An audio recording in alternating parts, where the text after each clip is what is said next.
sir. Hey, how's it going?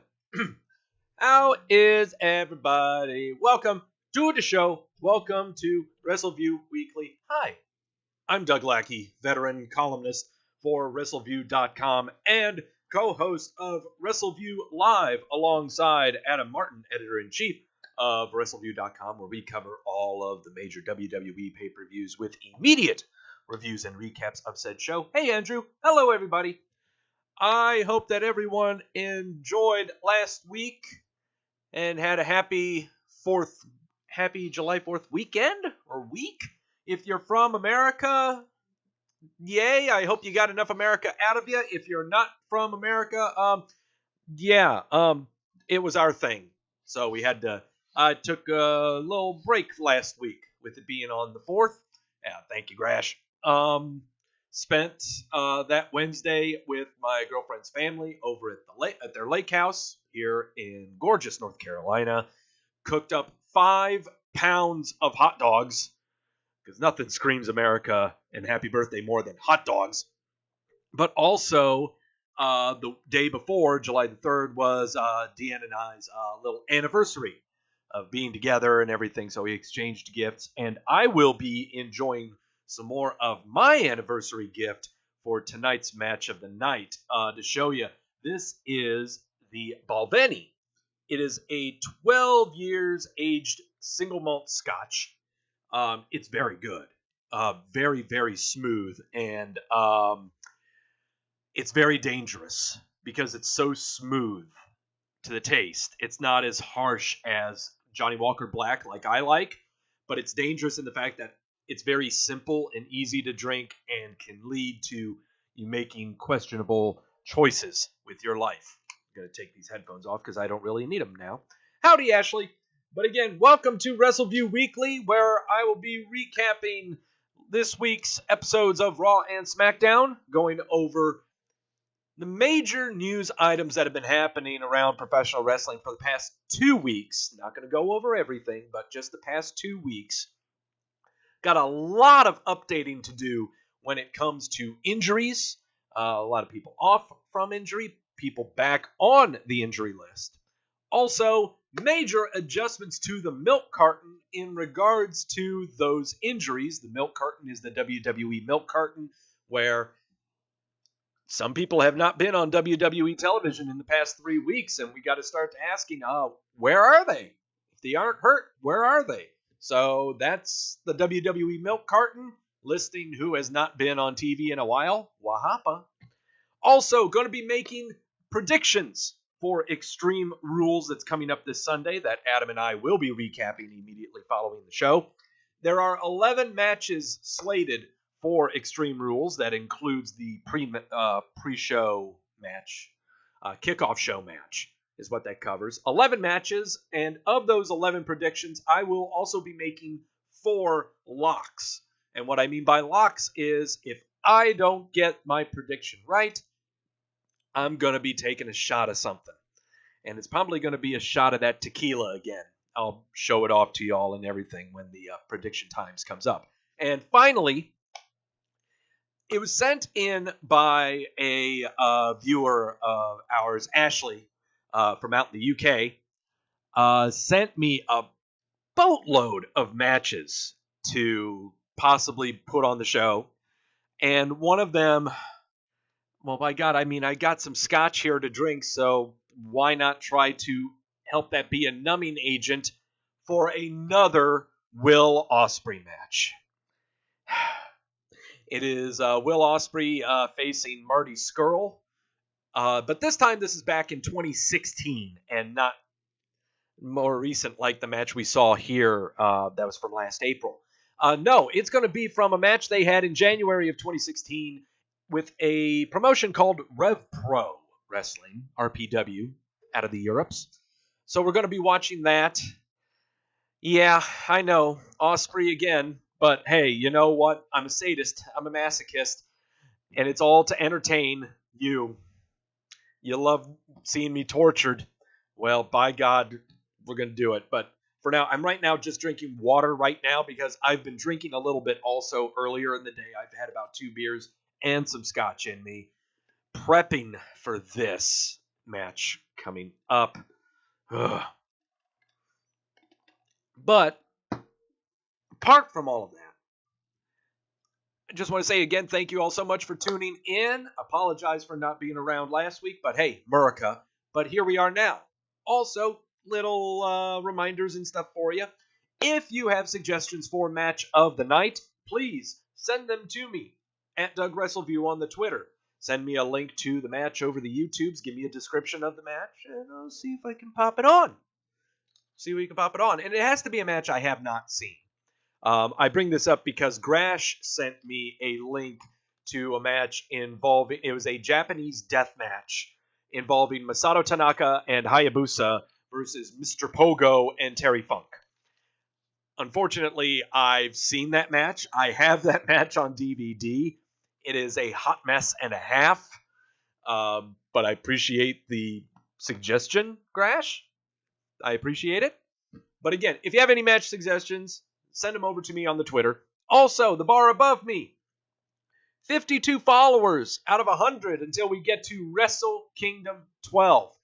That's right. Once I get to 100 followers, we will watch all of Wrestle Kingdom 12. I have yet to see it. By God, I don't know if I'm going to be able to see it until before Wrestle Kingdom 13 gets here. But please, tell your friends that this show is going on. Tell them I do a lot of stupid stuff on this show. I watch a lot of stupid matches, too. So, Grash, I'm still looking for Hornswoggle pre-WWE. Small-time Wisconsin Federation, huh? I'm all for local stuff. I love watching local U.S.-based stuff. And I'm not talking Ring of Honor and NWA stuff like that. I'm talking about in National Guard armories and high school gymnasiums. I'm like church congregation halls or something like that. That's what I'm looking for. I really love the stuff that you really can't find, but also, go ahead and send me some independent shit that you think I should be aware of. That would make me a better wrestling fan, even though I've been watching this stuff for well over 32 years. Apparently, I don't know what professional wrestling is. I need to be educated. And, I depend on you guys for that, because I sure as hell don't know what the kids are watching these days. I'm too old. But there's that. Also, wrong direction. Over there, StarCast. Little convention going on Labor Day weekend leading up to the All In show over here in Chicago. Adam and myself will be at StarCast as a member of Podcasters Row. Going to be interviewing some people, doing all kinds of weird, stupid things. We have yet to really know who all is going to be taking part in the Podcasters Row. Haven't set anything up, indefinite right now. But all I really do know is that part of our table, we will have Cheetos and Mountain Dew for all. We will offer them to anyone who's willing to come over and talk with us because, you got to be hospitable hosts. You got to have snacks for everyone.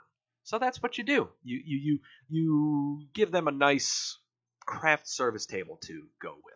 So, me versus Shivani, who will goof first? Oh, absolutely, I will.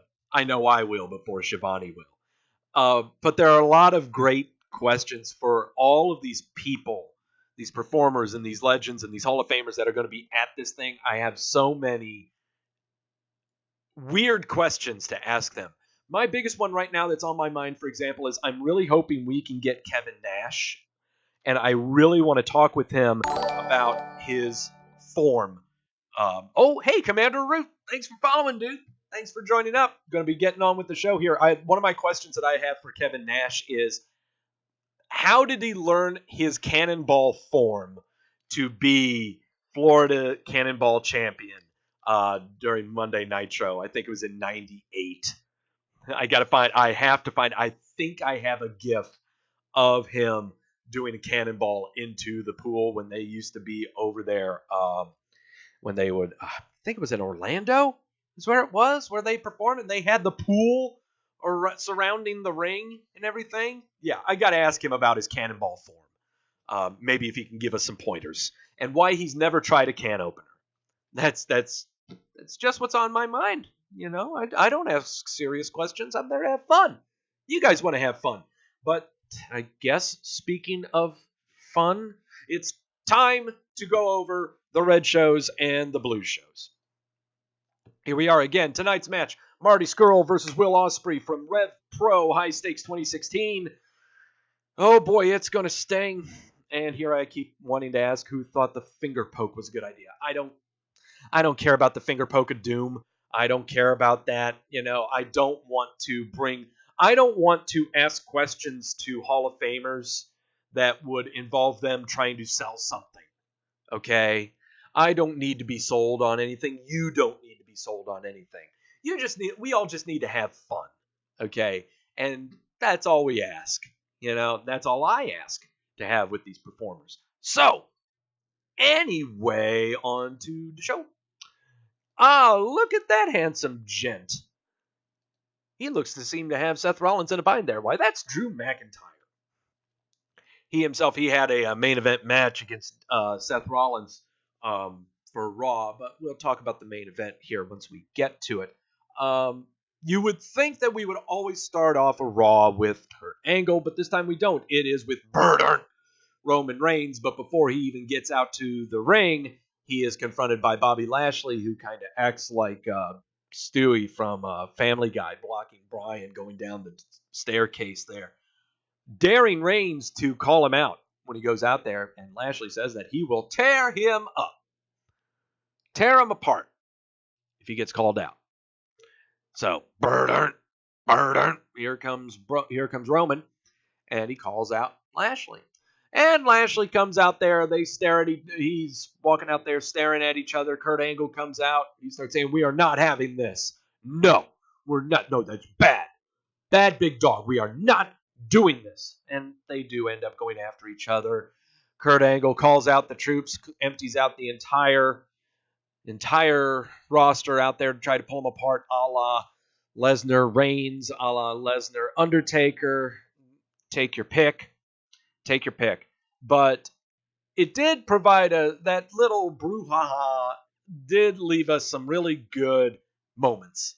For example, Lashley delivering this great shoulder tackle, and Roman being he is a great seller. I know that's difficult to believe, and I know that's incredible hard to admit with so many people that hate this guy, and I don't know why, but I'm not saying you should love him either, but leaves us with this. Kind of reminds me of when Roman took the chair to the face when Braun Strowman chucked it at him last year before SummerSlam. Roman is a very good seller. He's fantastic on the bumps. He doesn't hurt himself on the bumping like Dolph Ziggler would. Okay, Dolph concusses himself. Roman, not so much. God, good stuff, good stuff. And, of course, we get the typical Roman leaping into the crowd and jumping over on top of everybody. Whee! That's what he does. Yeah, just to take out everyone. And, of course, I'm sure that everyone on the internet would be like, "Oh, of course they gave him the high spot in that thing. Of course they gave it to him. He's supposed to be better than everyone else." I really would have liked it if they just, held on to him and threw him back in the ring, maybe, so that Lashley could go back in there and then they beat each other up some more. But no, we're not going to have that. So, yep, there you go. Finn Balor's in there. I think he was trying to give him a too sweet while that was happening. But that's a lot of people out there. Unfortunately, I know I'm probably going to be asked this, but bowling for mooks. I know I'm probably going to be asked, well, does this count towards the WWE Milk Carton? Because I'm sure everyone came out there, everyone's on TV, they got their... No, this does not count. This does not count towards the WWE Milk Carton. You have to be a focal point. You have to have something going on WWE TV to get off the milk carton. Okay, so no, Ascension, you're still on it. Sorry. Don't know what to tell you. Sorry, Mike Kanellis, I think, was out there also. Nope. Sorry, guys. You're still on it. You weren't showcased or anything like that. Yeah, Mike was out there, wasn't he? Yeah. But yeah, it was kind of fun. Yeah. Tag team match of Alexa Bliss and Mickie James versus Nia Jax and Natalya. There was kind of a little back and forth match, ho-hum, real match. Nothing to... This was a go-home show of Raw. So don't expect any barn burner matches to be going on here. However, post-match, Alexa Bliss decided to grab her kendo stick that she used from last year's Extreme Rules, where she beat the crap out of Bayley, and thought that she could do this on Nia Jax. Nope, not so much.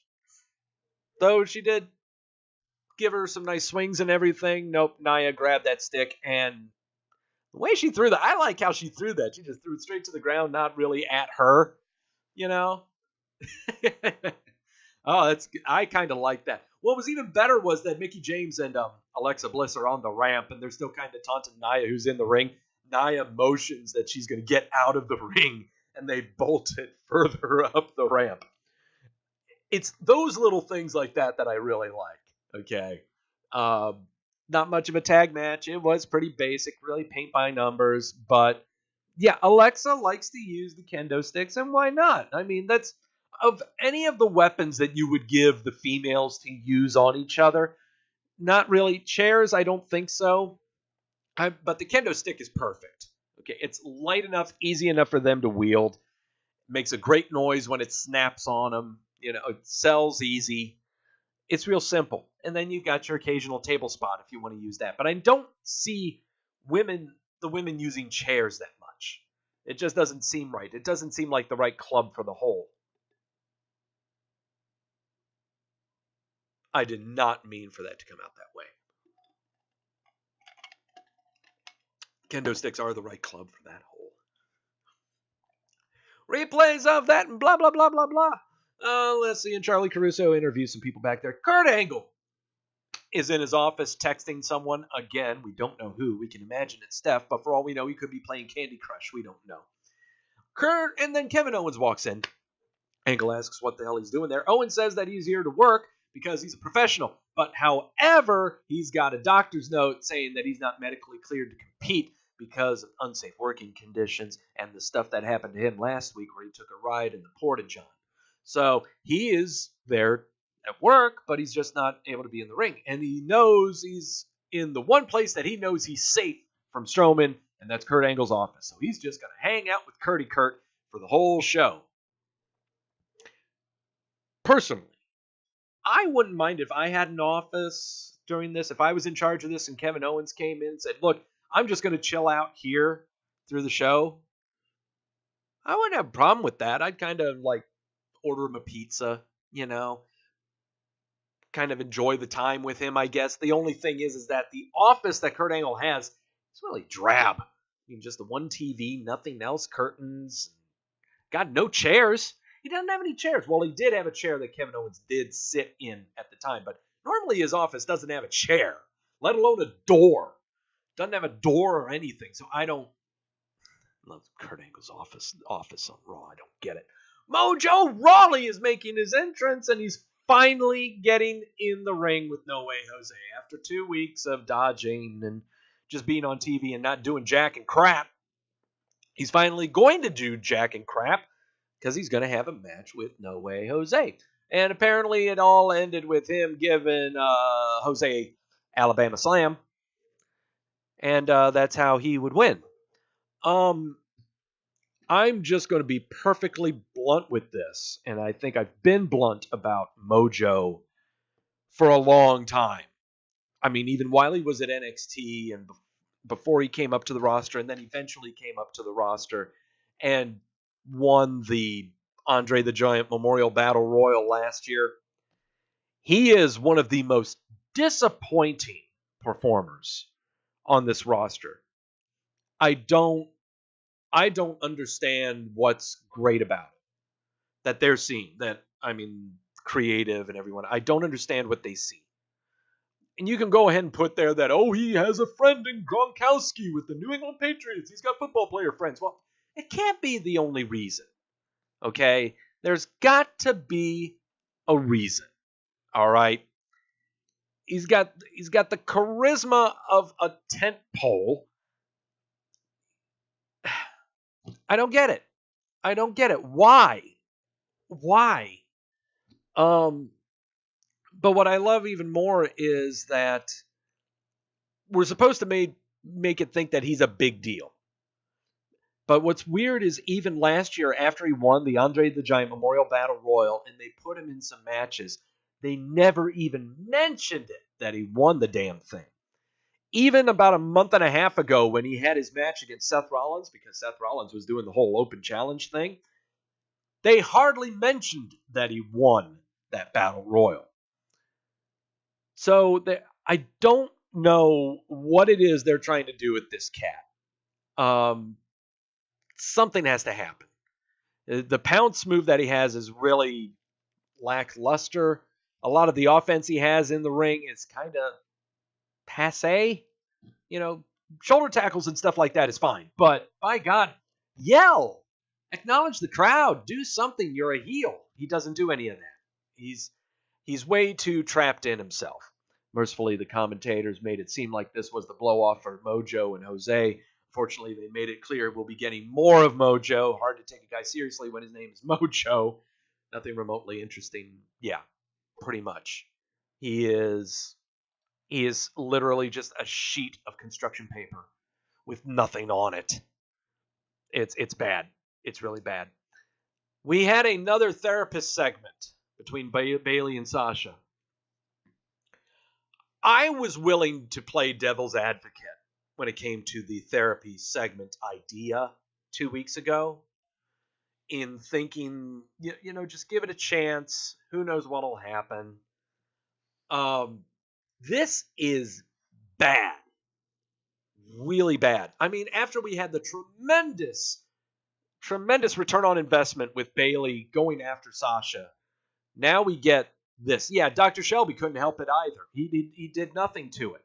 So then they put someone else in there who's just a typical therapist, I guess. I mean, it was bad. It's really, really bad.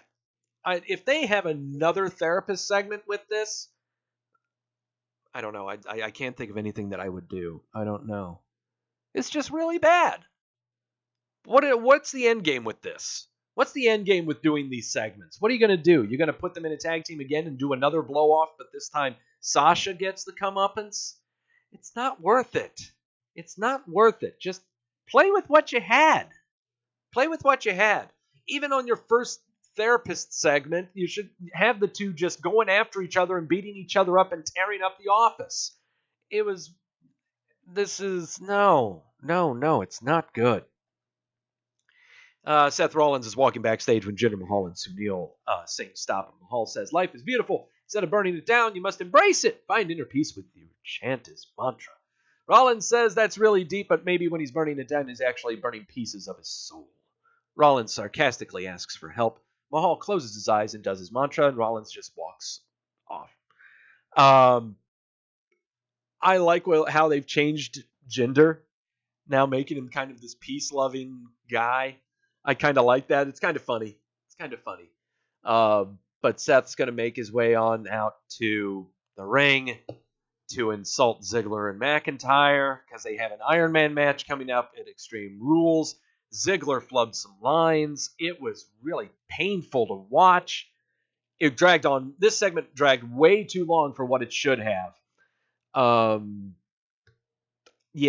not going to play anything from it. It's really bad. Even Tedesco on here. Rollins, even when given less than good material, can still make it good. Rollins is quite literally the best thing going right now, possibly the world. Ziggler's career has really been resurrected by this feud. Nice to see them hit his stride again. I guess Rollins is... I am not one to sip the Rollins Kool-Aid right now. I'm not. Okay? I'm not. Because all of these matches that he's having almost seem the same to me. I don't see any differences in them. They're all the same segments, the same spots, the same kickouts, same everything. The only things that I really do like is where he had his match with Elias at the previous pay-per-view. He won via grabbing the tights, and then he lost the title because someone grabbed the tights on him. That makes for great storytelling. Okay. The matches themselves are, if you love the moves, then you'll love the matches. And that's why I think people really love Seth Rollins. I kind of miss hot tags with him. he had some great hot tags when he would be in the tag matches. But right now, it's kind of hit or miss with me. It's really hit or miss with Seth Rollins. Later tonight, we're going to be having Finn Balor and Bobby Roode teaming up, going up against Elias and Constable Baron Corbin. And then we got the B team there making fun of Wyatt and Hardy again. They cut a promo. Dallas is going against Hardy with both of their partners at ringside. Dallas wins over Matt Hardy, but provided us with this fabulous spot.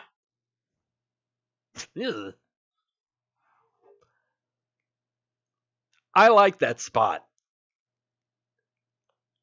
And Dallas is the only one who can really sell it with that long hair. Yeah. That was good. That was very, very good. The match would have been better if it were shorter, though. It dragged on for past the commercial when it really didn't need to. It's really sad to think, though, that after this we won't be having the B-Team parodies. You know, unless they're going to drag it, but I can't see them doing that. It's just going to be a one-off. Seth Rollins versus Drew McIntyre is what's going to be happening later tonight. I said that already. Bobby Lashley being interviewed by Renee Young. Who cares? Tyler Breeze is giving out T-shirts to Sarah Logan and Liv Morgan outside in the backstage, but they tear them up. Liv Morgan is going against Ember Moon again. That's what she did last week. We show Ronda Rousey's inductment into the UFC Hall of Fame. Yay. Alexa Bliss is doing one of those stupid little handheld phone interview segment thingies. Yay. You can see I'm really passé on all of this just because it's a go-home episode of Raw. What else is there? What do you need to do on this show to sell me to your Extreme Rules pay-per-view? Maybe say you're going to have some extreme matches? Because at the time when this was going on, the only extreme matches that we were having out of Raw was an Extreme Rules match between Nia Jax and Alexa Bliss and the Iron Man match. There's nothing really... Yay. Nothing with Bobby Lashley and Roman Reigns. You know?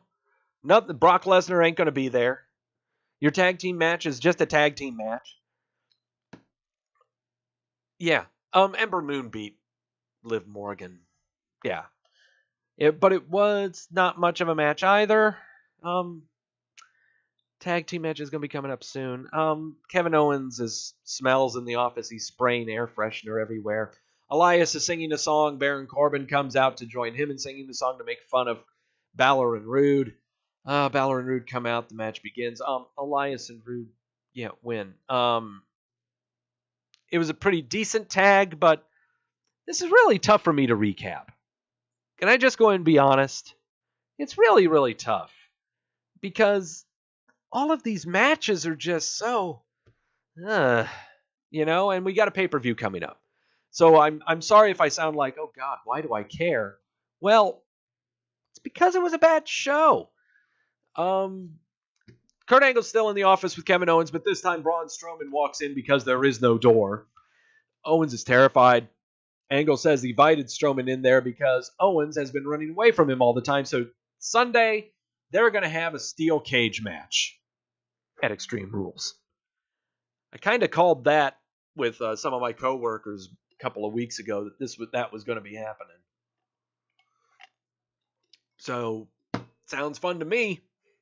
Anything involving Strowman and Owens, regardless of what the scenario, I'm all for.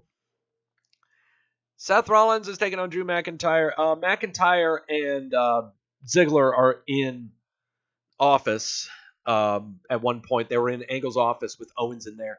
And Angle told them that if McIntyre loses his match, he is going to be banned from ringside for the Iron Man match on Sunday. So, yeah. Renee Young is interviewing Roman Reigns. We run down the card. And then finally, the main event, Seth Rollins, Drew McIntyre. This was a very long match. Was it deserving of a long match? Yeah, sure, I guess, because you're going to try to pump up a nice little inverted Alabama slam. What is an inverted Alabama slam? I think is an Amabala slam. Yeah, A Mobile Slam. That's what that is. Yeah. The purpose of this match was to show how much of a beast Drew McIntyre was. And the match did that. Seth Rollins did great job selling. Great on the segments. Great everything. The match served its purpose. Drew McIntyre won. Got him with the Claymore after Ziggler basically interfered a little bit. He got on the apron. Rollins distracted. And there you go. So Drew is going to be at ringside for the Iron Man match, which can only lead people to make more assumptions like they did last month about certain people coming back. No, it's not a Massachusetts slam. No. Just take Alabama backwards. It's a Mabala. It's a Mabala. Amabala slam. Amabala slam. That's what it is, not Alabama slam. Decent main event. Yep. Tedesco seemed to like the main event in the opening Raw, but the rest of the show was just meh. Dragged at times, but it decided for the show on Sunday. Can't say he didn't like it. What did you think of the episode of Raw? Thumbs up or thumbs down? No thumbs in the middle. You've got to take a stand on this, okay? Are you on top or are you on the bottom? This was almost split down the middle with 52% going thumbs down, 48% going thumbs up.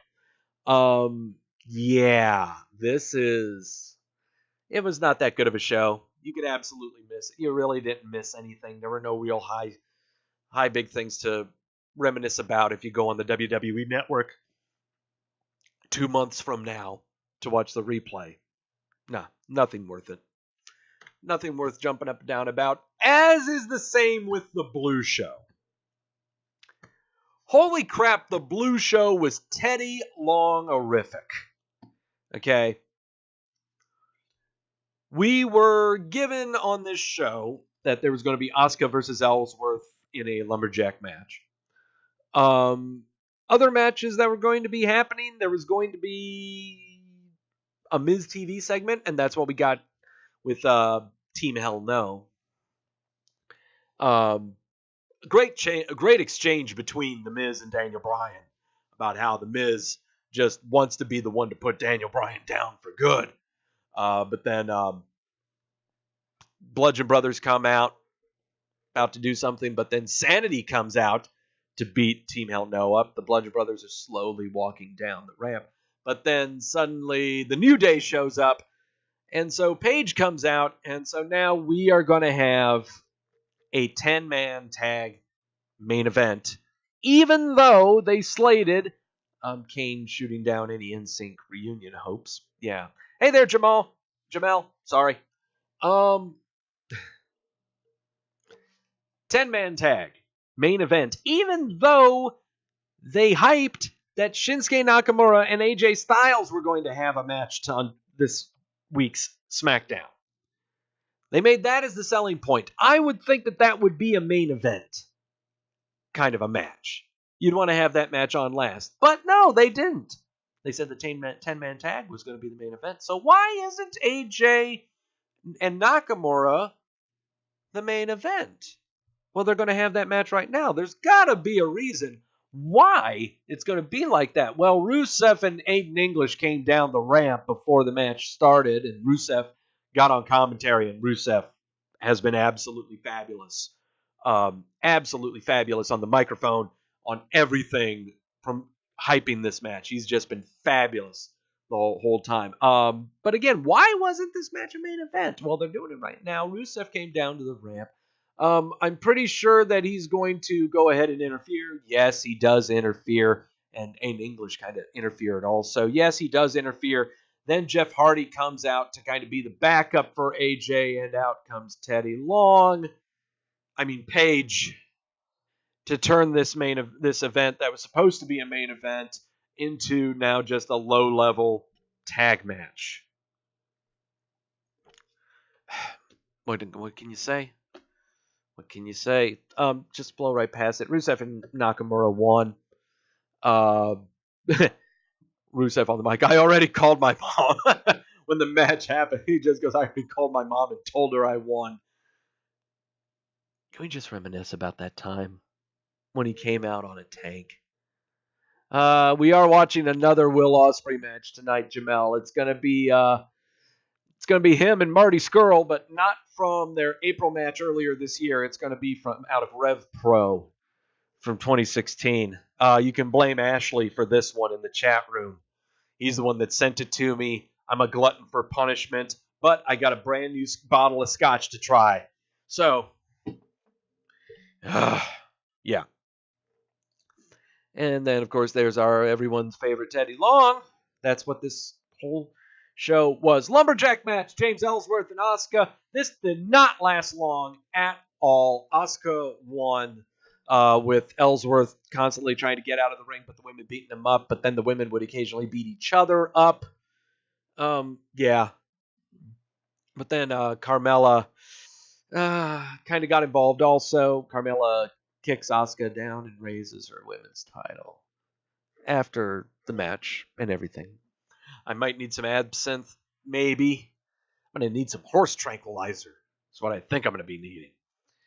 Backstage, we've got backstage segments involving the 10 people and their crap of a match that they're doing. This is the match I want to talk about, though. Is Andrade Cien Almas versus Sin Cara. A match that should have happened a month ago. But we didn't have them on TV. And they have their match. This match is actually worth watching. This is actually worth watching on the show. Just as how Seth Rollins, Drew McIntyre was meant to show how over Drew McIntyre should be and how much you should pay attention to him, the same thing is the case with Andrade Cien Almas. Sin Cara did a fabulous job in this match. It was a really fun one to watch. Of course, Almas won it with the double knees, but it was great back and forths. Sin Cara getting out of the hammerlock DDT, leading to a great exchange. Really, really good stuff. I really hope they have more of Almas in the coming weeks. And put him in the ring with some other people. Put him in with Sin Cara again next week. Put him in there next week if you want to. Excuse me. But people I could see that they could, put in front of him. Any member of the New Day. Put that in front of him. Okay? Lining him up to go after a mid-card title, maybe. Who knows? Feed Ty Dillinger to him. Every day, feed Ty to him. Okay? At least you give him something to do on TV rather than insulting people who are actually on TV. Almas and Big E, I agree, Jamel. That would be a lot of fun. Just have him go against the New Day in a bunch of matches. And then a tag team comes out to kind of join him in going after the New Day, and there you go. Yeah, U.S. title shot, but that's way far gone. That's way, way out there. Team Hell No and the New Day versus the Bludgeon Brothers Insanity. It's your typical 10-man schmoz. Shit happened. Daniel Bryan got the pin on Eric Young. That's it, and you know how it is. The ending two people, you get massive exchanges back and forth. Someone enters the ring, then jumps out of the ring. Someone does a finisher, but then gets kicked out of the ring, blah, blah, blah. It was a decent SmackDown. Is it enough to warrant me giving it a thumbs up? Yeah, I'll give it a thumbs up. Sure. Wow. 84%. Giving it a thumbs up. 16% thumbs down. I'm really giving it the thumbs up, though, mainly because of the Almas Sin Cara match. And also, it was a decent 10-man tag, but also Rusev. Rusev on the mic makes me happy. So there you go. So those were the red and blue shows. They were go-home shows. You're not really missing anything. Not really missing a darn thing when it comes to those. And we are going to be going over predictions for Extreme Rules. I've got to make picks. I've got to make locked picks. And I've got to brace myself for what I could potentially be drinking. I'll show it to you in a little bit. But until then, all right. It's been 2 weeks since our last show, so there's been a lot of news. And I kind of had to filter through a lot of stuff. to kind of go through what were the important things. Okay. So it's kind of what I did. Went through 2 weeks of stuff. Good news is that you don't have to TakeOver to also predict. Well, to tell you the truth, I don't mind that because the past NXT TakeOver events, I am perfect. Seriously, 5-0 at the last TakeOver. The one before that, 5-0. NXT ain't got nothing on me. That's predictable as shit. Okay? I've just got to learn to dial it back when it comes to the WWE pay-per-views and trying to book 3 months down the line. I got to stop being so... I have to stop trying to think too much into things. So, anyway, 2 weeks worth of news to plow through here. Yeah, look at all those goddamn tabs. Okay, but I'll try to fly through them real quick so we can get to the really fun stuff.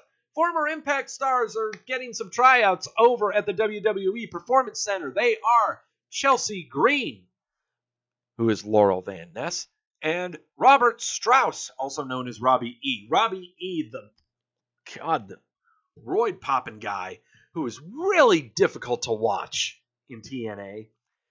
But Chelsea Green is a different story. That one I'm interested in. I'm curious to see how that turns out. Okay. And she's also very, very public about her relationship with Zack Ryder. We'll see how...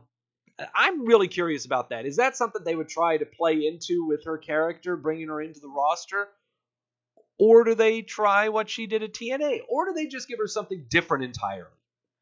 But I'm very intrigued by that tryout and to see how that goes with her. Very, very sad news also happened last week. The passing of Matt Capitelli. He was former winner of Season 3's Tough Enough.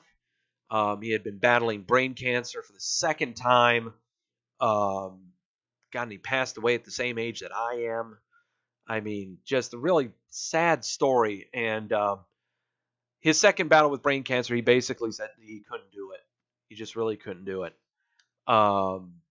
It's really, yeah. And it was heartfelt condolences throughout the wrestling community, not just WWE, but everywhere regarding him. Really sad. There was a lot of potential with him, too. There's a lot of potential with him, but really sad case. So, condolences to him and to his family, his wife. So, yeah, man, I'm sorry to be such a Debbie Downer. Stephanie McMahon. She said that Amazon and Facebook may be options in the future when it comes to their television shows, but, quote, I don't think we're there yet. She did an interview with The Drum. Don't know who The Drum is. But during the interview, they talked about many topics. On the idea of WWE eventually moving their flagship programs away from traditional broadcast and cable television, she said, linear is still incredibly important and reaches a huge audience and delivers, but absolutely I see content moving everywhere. That's why WWE is everywhere, because we want to be ready when that time is right. Yep. Also talked about the Mixed Match Challenge. It had over 100 million views, and it was considered a success by Facebook. We're now in conversations to see where we can go from there, and we're nimble and flexible. They can absolutely be doing more stuff with Facebook. One dream that I've always had when it came to the WWE, especially when they introduced the WWE Network, I really wanted to see select house shows shown on the network. Yes, they've had the Brock Lesnar Beast in the East show. They had the Super Madison Square Garden show, I think, with the Big Show versus Brock Lesnar at one time. They've had the Greatest Royal Rumble. They're going to be having this Australia show coming up. But I'm talking the house shows, okay? The low budget, no Titantron, in a small arena shows, okay? Those are the ones I want to see. And they can absolutely do it. They could just show a main event of one, where wacky shit happens. Could have done that with the Madison Square Garden show they had last week involving The Undertaker being involved. I think it was in a 6-man tag where he was teaming up with Roman Reigns and Braun Strowman. Could have done something with that. But no, they chose not to. But that's them. But they see that there's potential. Who knows? Wished I could have seen the Starrcade show. Yeah, that was one I wish they could have put on the network, but I kind of wanted it to stay a house show and kind of stay on the local side. I'm very sorry. I'm very, very selfish when it comes to my wrestling history around me.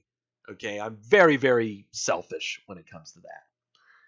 Kenny Omega issued an apology a couple of Sundays ago regarding questionable talent that was at his New Japan CEO fighting game convention show that he had. Basically, two of the talents that he had there involved a Mr., if I can get these names right, Chasen Rance and Aaron Epic. Why is he apologizing for these two jokers? Well, it appears that Rance, who works the Florida independent scene, has also had legal issues in recent years, notably pleading no contest in 2011 for having sexual intercourse with an underage female and having to register as a sex offender. Epic has also had allegations of sexual assault in the last few years, although no official criminal proceedings have taken place towards the allegations against him. Both men have taken very few independent bookings across the U.S. in recent years due to the refusal of promoters wanting to book them due to their past. Omega announced that he would be issuing refunds if any fan was uncomfortable with either of them being at the show. He says that he will be more heavily involved with all aspects of future joint NJPW shows with the CEO Fighting Game Convention. As he has said, he was unaware that Epic or Rance's passed before booking them for the show. Just admit, Omega, that you're not cut for promoting. You're not cut for building a show. Who do you think you are, Cody Rhodes? Shots fired! You have to do this. You have to know who you're booking. You have to know the past of everyone you're bringing on your show. Come on. There's no excuse for it. I'm glad he should have given just everyone a flat-out refund. Flat-out refund. Bray Wyatt was involved in a head-on car accident 2 Fridays ago. He couldn't be on Raw last week due to that. Confirmed in a statement he was part of the accident there. Later revealed that it was his fault, and he was charged with reckless driving, something like that. Taken to the local hospital, checked on, turns out he's fine. There you go. Plenty of jokes made about, he was probably checking out JoJo's tits. The guy had a car accident. What do you want? What do you want to do? Well, yeah, JoJo was off to see if he was okay. There you go. Anything else you want to make fun of for this guy personally? Anything else? No? Okay. Okay. Here's some interesting shit for you. Let's take a drink here and cool off a little bit.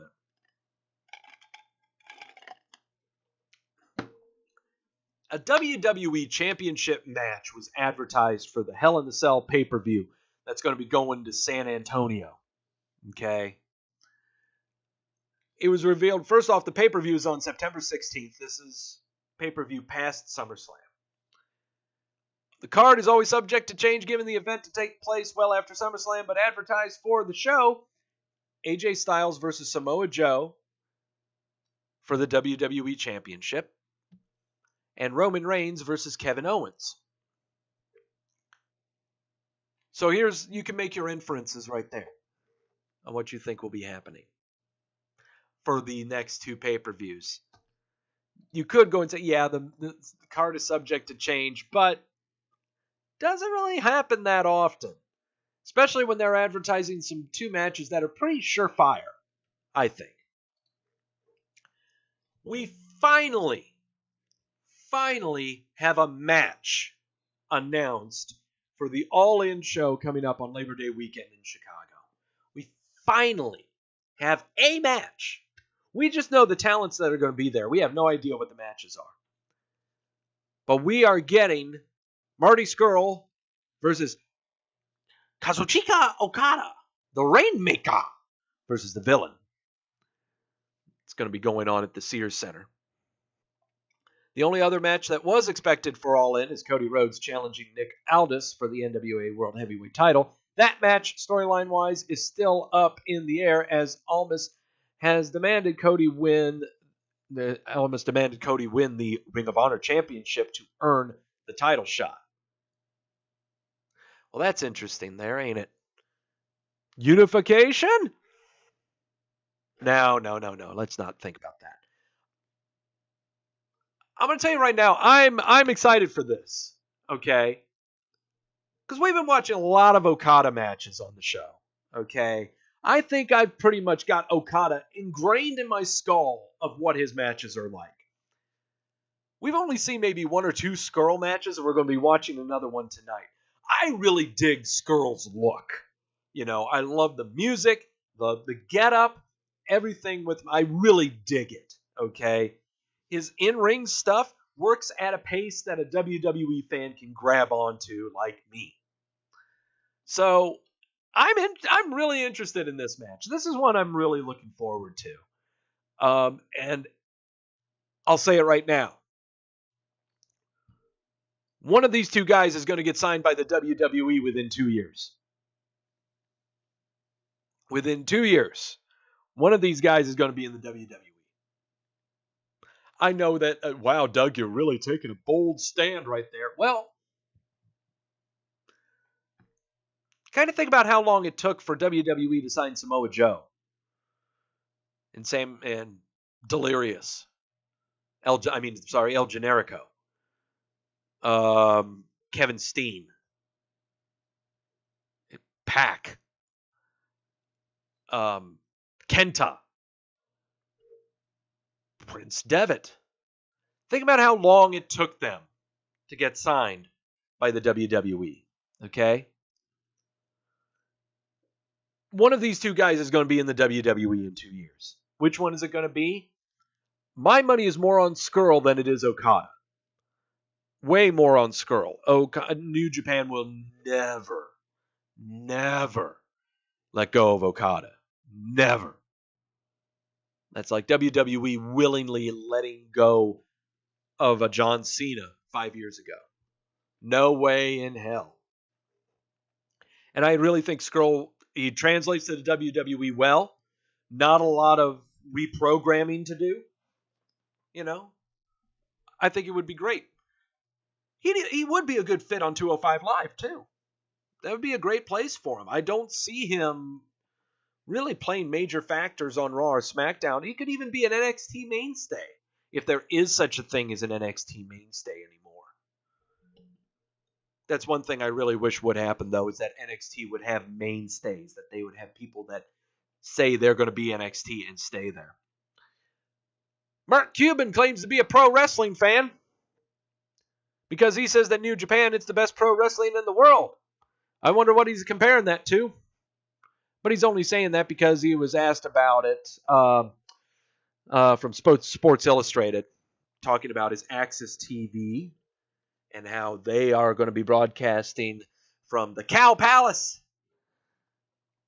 And New Japan's special coming up, he said, they are a great way to reward viewers of the weekly show and to increase the fan base in the U.S. The viewership and social engagement for live specials in the U.S. explodes as it expands the audience outside of those who will stay up all night for events from Japan.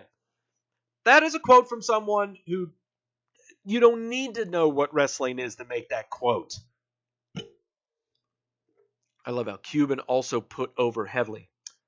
He talked about how New Japan President Harold Meiji and touted wanting to produce more English language content going forward. Yeah, what were they expecting him to say? He's got a stake in the company. Of course. What are they expecting from him? Ric Flair underwent successful intestinal surgery on Monday. Charlotte Flair was with him during that. That's why she hasn't been on TV. because she had the ESPN body photo shoot.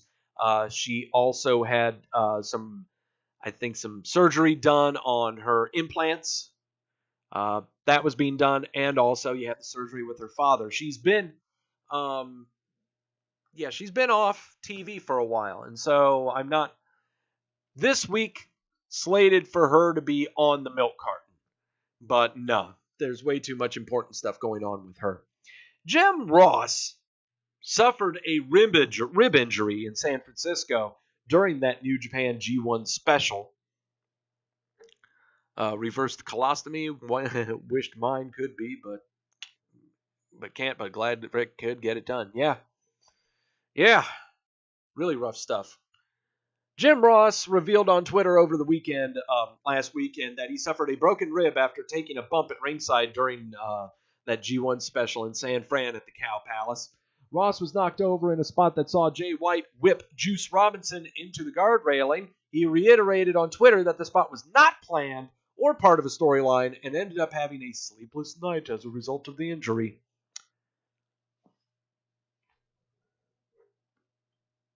Maybe Jim Ross should stop announcing. Just stop. Okay?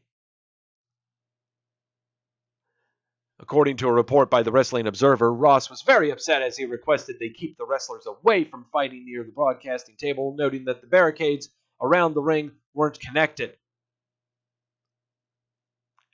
This ain't the first time you did this with this company, Ross. They've done it before. The performers are out there all the time around the announcer's table. This ain't your first barbecue. Is it? Just stop. Maybe it's about time Jim Ross stopped announcing. For his own health, he stopped announcing. Found out he almost nearly had a broken back and he wouldn't go to a doctor even though he had a big purple bruise on his back for 6 months.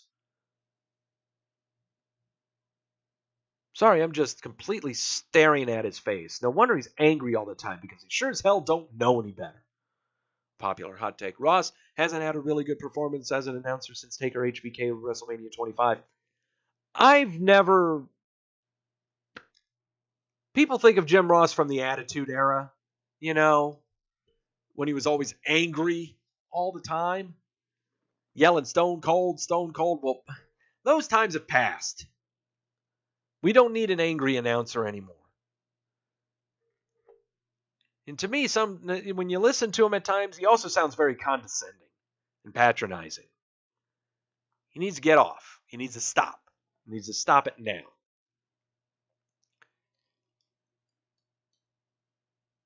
We're going to end on lighter note. Hi. You remember her? I do remember us at Wrestleview Radio talking about her. That's Caitlin.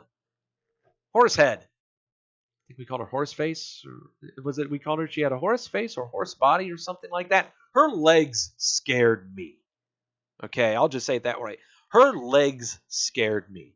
But apparently Caitlin is going to be returning and participating in the Mae Young Classic. That'll be coming up. So there are a lot of names that are going to be at this second Mae Young Classic. I believe there was another performer out of Japan who's announced. Io Shirai is one that was announced. So you have two major Japanese performers coming in. You've got Caitlin returning. They're really starting to make this kind of a big deal. And that's kind of fun. I kind of like that. Who else are they going to announce? Who knows? But we're going to get to some bigger stories here that happened in the past couple of weeks. Some bigger stories. I'll try not to linger on them. Cody talked. We'll put it that way. Yeah, Cody talked last Saturday. I think it was last Saturday. It was Friday or Saturday. Spoke with sportingnews.com. Talking about everything involving wrestling. Jamel, I wish they'd have a big tournament or at least have the Dusty Rhodes Classic include main roster guys. No, you don't want that. You don't want to do that. you want to use that tournament and that stuff to bring up people.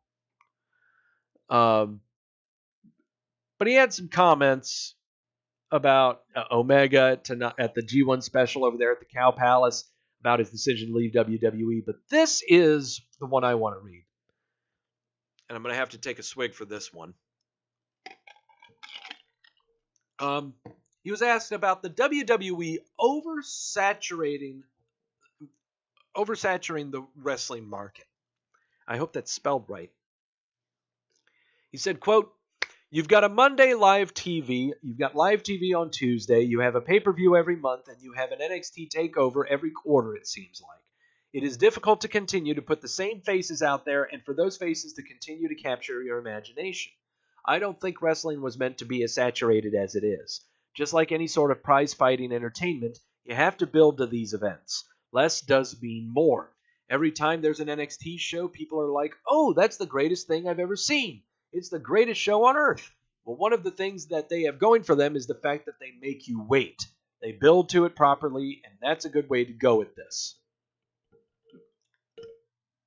Essentially, what our good friend Cody there said is WWE has too many pay-per-views. That's basically it. And it's been an argument and a discussion that many people have had, including myself and Adam and all of you with us, about the WWE's pay-per-view schedule. How at one point it was 16 or 17 in a year. Then they had one every month, and we all seemed to be fine with that. But even before that, sure, they had their big 4. But then it would turn into 6. Then it turned into 10. Then it just kept getting bigger and bigger and bigger because they were wanting to get pay-per-view buy rates. They wanted to get the cash in from that. And also get very powerful gates monthly. But I don't see them reverting to those olden times, okay? I don't see that happening. I don't see anything changing.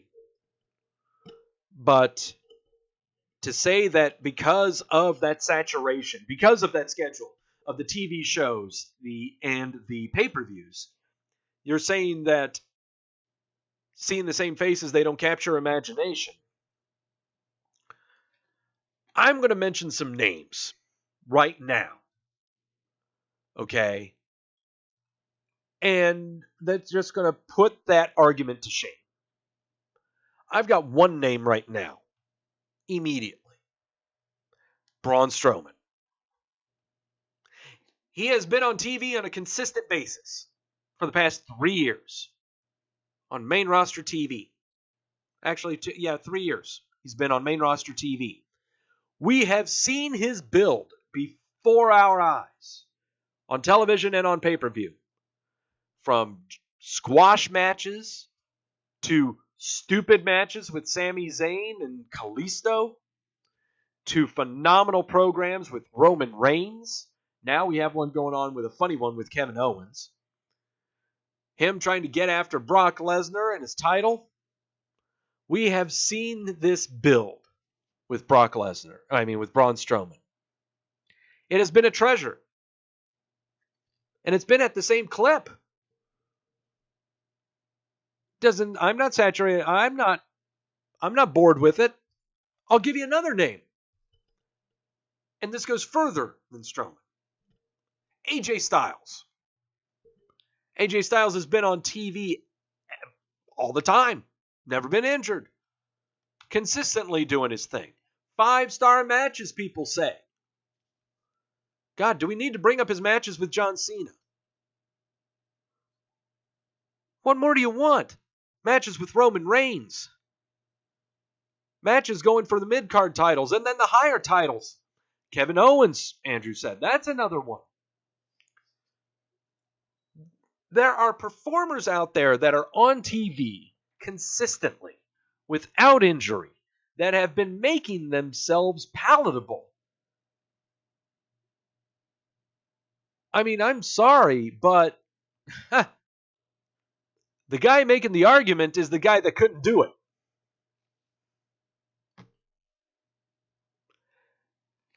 The guy making the argument right now that the wrestling market is saturated is because he failed at having those resources at his fingertips.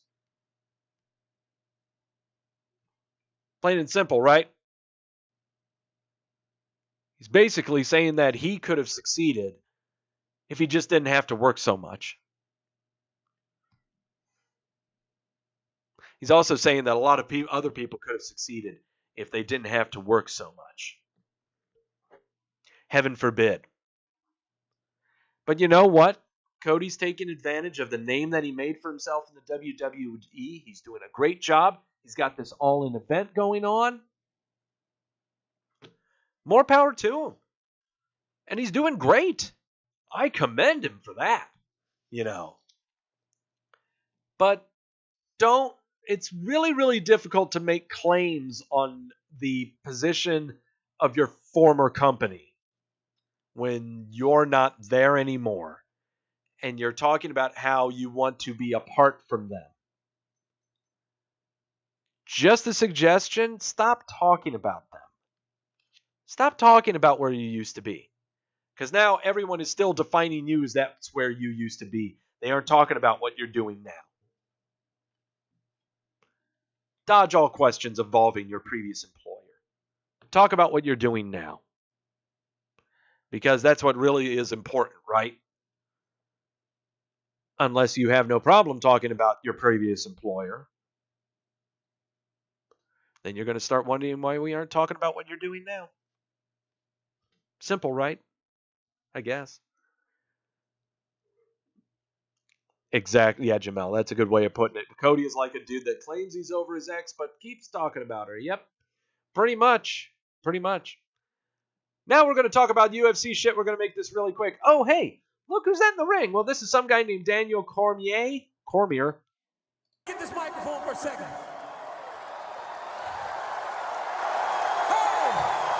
Listen to DC. This was this past weekend. DC. There's a guy that I've known for a long time. He's a wrestler. He's an All-American. He's a former UFC champion. I never thought I would fight him, but Brock Lesnar, get your ass in here.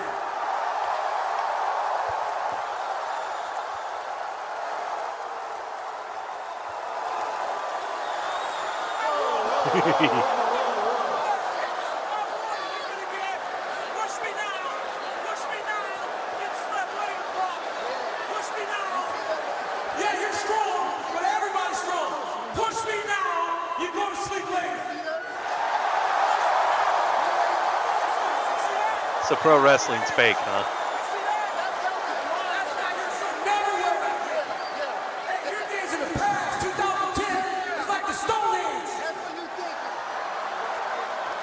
All right, folks, I'm here with Brock Lesnar. Brock.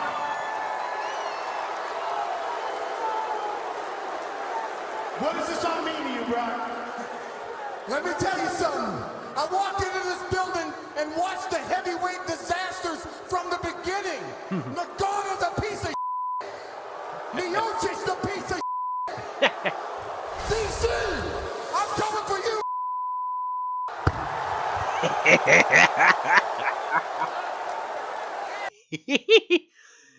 Of course he's working the crowd. It's fantastic. Are you kidding me? Oh, man. So, yeah, Lesnar's coming back to the UFC. I mean, it's given. He's re-entered the testing pool. He's going to be eligible to fight in January. That's to hype up a potential match coming up for next year. It's all a work. It's all a big work. To see people worked up about it is hilarious. You didn't even really, most people that were showing the video of that altercation only showed the shove. They didn't show the stuff afterwards. Okay? Only because if they showed the stuff afterwards, then you would be privy to the fact that it's a work. It's all a work, And sometimes I like being sold to. It's fun. It's fun. When you know it is, it's really fun. So yeah, he's back in the pool. So keep that in the back of your mind. That's when Lesnar's going to be heading out. But I caught myself a couple of days ago reading this article. It was from Sports Business Daily. Headlining here is why the WWE passed on signing with ESPN and signed with Fox Sports, highlighted in this article by the Sports Business Daily. I encourage you to absolutely check out this article. It is a fascinating read about, it goes in depth behind the scenes of the TV rights negotiations, not just with the WWE and also, Fox, NBC Universal, ESPN, but also potentially Time Warner when they were going through their merger with AT&T. But it also goes in depth into the negotiating the UFC was doing in trying to prop themselves up with Fox, with ESPN, who they have now signed with. They've now signed with ESPN. And how desperate the UFC was trying to get their TV deal worked out. Okay? WWE's was almost contingent on the UFC's, but was also contingent on who was going to be representing them during these negotiations. It is a great read. I highly, highly recommend you to check it out. It's by Joseph Price, who brought it to us. One of our writers, reporters, brought it to us, but it's from the Sports Business Daily. It was passed on July 9th. Check out the archives on Wrestleview.com. I'm not going to go in depth to it because I will seriously spend an entire show talking about this article. So maybe next week I'll talk more about it because I can't do it this week because we've got tons of other crap we're talking about today. So I highly, highly recommend this read. It's a fascinating, fascinating article. Okay. All right. Enough of the news. It's time for the other news. Injuries. Tons of them. Lots of them. Ruby Wyatt, over the weekend before the 4th of July, injured her left knee at a house show in South Dakota. She is pending an MRI. We have not heard any results from the MRI. We haven't gotten any word from the WWE on what her status is right now. That's why you haven't seen her on TV. But who knows? We just haven't heard anything, and it's been 2 weeks. It's been about a good week now, week and a half. So we're still waiting for results from her, the look on her knee. Oney Lorcan is going to be out of action until October. He underwent surgery involving a broken orbital bone. It's not as bad as what the Brian Kendricks was earlier last year that fed into WrestleMania this year. It's not as bad. So, yeah. So you don't have to, there's nothing to worry about with him. He'll be back in October. Probably in time for the Survivor Series takeover show that NXT will do. Fandango is going to be out for 6 months with a torn labrum. He'll be out for 6 months, so he'll be back in time for Royal Rumble, which means now we are without the Fashion Police. It's just going to be Tyler Breeze. And that's a good thing. That's a good thing. There's nothing wrong. The Fashion Police can come back together once the Royal Rumble comes back. But it's good. I think it's good for both parties right now that this take a break right now. Not saying the Fashion Police was bad. Not saying Breezango was bad. It's just time to take a little break. And then finally, we have an injury update. Jamel saying, move Breeze to 205 Live? Sure. Sure, you can move him to 205 Live. You can have him be a squash monkey, too. Either one. The reason Goldust has not been on TV has finally been revealed. He was having cleanup surgery on his knees. They are hurting really, really bad. And so that's why he hasn't been on TV. It makes perfect sense. Yep, he's over in Alabama. Trying to remember the doctor that they always see down there. But, yep, he's having knee cleanup surgery. So that's why we haven't really been seeing him. So, to recap this laundry list of injuries, one that's not on here you'll see is Zack Ryder. Zack Ryder had, I believe, he had an ACL strain, an MCL strain of some kind. He's working through that right now, and he should be back soon. Dean Ambrose should be coming back soon. Maybe to assist in an Iron Man match. Maybe to come back at SummerSlam. Who knows? But he's slated to be back around September. So still plenty of time for his return. Jason Jordan with the neck injury. Who knows when he'll be back. Neville still on the roster page, still under a contract dispute. No idea what's going on there. Epico Cologne, shoulder surgery. Don't know when he's going to be back. Samir Singh, torn ACL. He's going to be back in time for Survivor Series. Tamina, torn rotator cuff. SummerSlam. Bobby Fish, torn ACL and MCL. SummerSlam. Randy Orton, torn meniscus. September. Around about the same time, Dean Ambrose. You're going to be seeing 2 returns happening possibly at the same time. Sami Zayn with both rotator cuffs torn. We're not going to be seeing him until WrestleMania. So that's going to be rough. That's a very, very rough period to miss. And all of the others that you saw before. Laundry list of injuries. Man, that's a lot of people injured, but no, they're fighting through. They're doing pretty good. I think the WWE is doing just fine. All right. It is also time for the WWE Milk Carton. It's time to drink your milk. Time to get your calcium in you. What I'm about to show you is a list of performers who have not been on WWE mainstream television or pay-per-views for at least 3 weeks. And they are not injured. Where in the hell are they? As I mentioned before, Goldust is injured, so he's no longer on it. There are some names on here that are going to surprise you. Yeah, Lars Sullivan has a broken jaw, but we haven't heard anything. Haven't heard about Lars Sullivan's yet, but we'll see. But let's start off the WWE Milk Carton with a name we never thought we would see.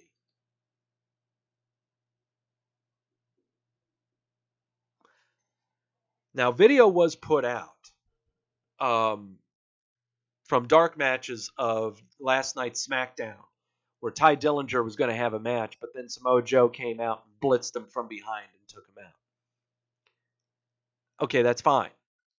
But Joe hasn't been on TV in 3 weeks.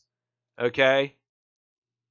Last we saw Samoa Joe, and I'm bringing up my list right now, last time we saw him was in a gauntlet match on SmackDown on June 19th. He made an appearance in Japan when Nakamura was over there. But they've done nothing with him on TV. I have no idea what's going on there. Your guess is as good as mine. The Good Brothers. Where have they been? It's been 3 weeks. It's been 3 weeks for them too. Last match they had was against the Bludgeon Brothers, the Hammer Brothers, the Cheese Brothers on June 19th. They were too busy hawking their merch on WWE's Twitter account. But they haven't been on TV. I don't know. Where are they? Oh. You would think there would be some stuff to do tag team wise. You've got Sanity. Put them against the New Day again. You have them go against the Usos. You've had that. Who knows? Maybe you're saving on something for AJ Styles. Oh, God. Done. Shut up. Shut up. Don't think that. Don't think that. Stop. Chad Gable. Where's he been? Last we saw him, I think he had a match, was it against Elias? No, he had a match against Jinder Mahal on June 18th. What's happened since that match between Gable and Mahal? What's happened since then and after Money in the Bank? Mahal has undergone a gimmick endectomy. Jinder Mahal has got a new gimmick transplanted, while Gable, he never had a gimmick to begin with, so there was no gimmick endectomy there. We're just going to wait for him to become Billy Badass or something? We're going to wait for Jordan to get healthy, and then you're going to have American Alpha come back? Why would I give a shit about that? Why? When you haven't even mentioned Jason Jordan at all. It's a waste of time. Complete waste of time. This is his second appearance on the Milk Carton after getting yanked off when he had a couple of matches. but he's right back on it. Kurt Hawkins. Last time we saw him was June 18th in a match against Bobby Roode. He's never going to get off of it. I mean, he'll appear and then he'll get yanked, put right back on it. A lot of these people are just inevitable to stay on it, you know. And again, some people really surprise you. Slater and Rhino. Last time we saw those guys was on that June 18th episode of Raw when they faced Hardy and Wyatt. Man, not only is the injury list big, but the milk carton is humongous this week. Well, now we get to the mainstays. Now we got Shelton Benjamin. He hasn't been on TV since the June 12th, when he had his match against Daniel Bryan, which was a fun match. But he hasn't done jack since. The Ascension hasn't done anything on TV since June 4th, where there was the Tag Team Battle Royal to determine who would go against Hardy and Wyatt for the tag straps. The Bar. Well, they're too busy enjoying the World Cup. They're enjoying the World Cup. They're doing a bunch of European stuff in Europe because it's Europe and European, and they're European. I'm a peon also. Yeah, The Bar. They haven't been on TV since May 29th, and they last did a 6-man tag with The Miz going against the New Day. I'm trying to remember why that match happened. I think it was because of Money in the Bank or something. I don't know. It could be because of Sheamus's back problems. It could be. I don't know. Primo hasn't been on. Now, these people have not been on TV since the Greatest Royal Rumble. April 27th, Primo. Haven't seen him since. I don't know what's going on there. Same thing with Mike Kanellis. We haven't seen him since the Greatest Royal Rumble.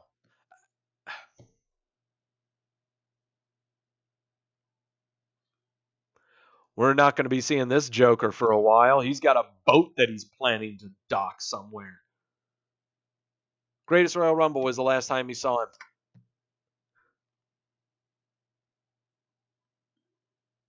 Greatest Royal Rumble was the last time we saw him. And finally, the one that I always love to bring up. R-Truth hasn't been on TV since April 17th, the Superstar Shakeup. We're getting close to 3 months with this guy. If you retire, just retire. Seriously, just do it. Just retire. Just stop. And I'm talking about in-ring performers, really. I'm talking about the main performers that are actually doing things in the ring on a daily basis. I'm not talking about people on an outside capacity like Shane or Stephanie or Kurt Angle or Paige. Yeah. I've been having some fun with this guy on the Twitter. Have you seen my sign? Yeah. I had some fun with him on the Twitter, and I think I'm going to have to keep on doing that. I'm going to have to stake out every Chick-fil-A here in Charlotte to see if I can find him. And he can enjoy Charlotte. I mean, he's got family here. He's really well liked here in the area. He's a really great guy. Okay. But still, I'm going to try to find him. And when I find him, I got to post that on Twitter. I go walk into Chick-fil-A and there he is again. I just phone, hey, found him! And there he is. I think he enjoyed it. He retweeted it, I know that. But there you go.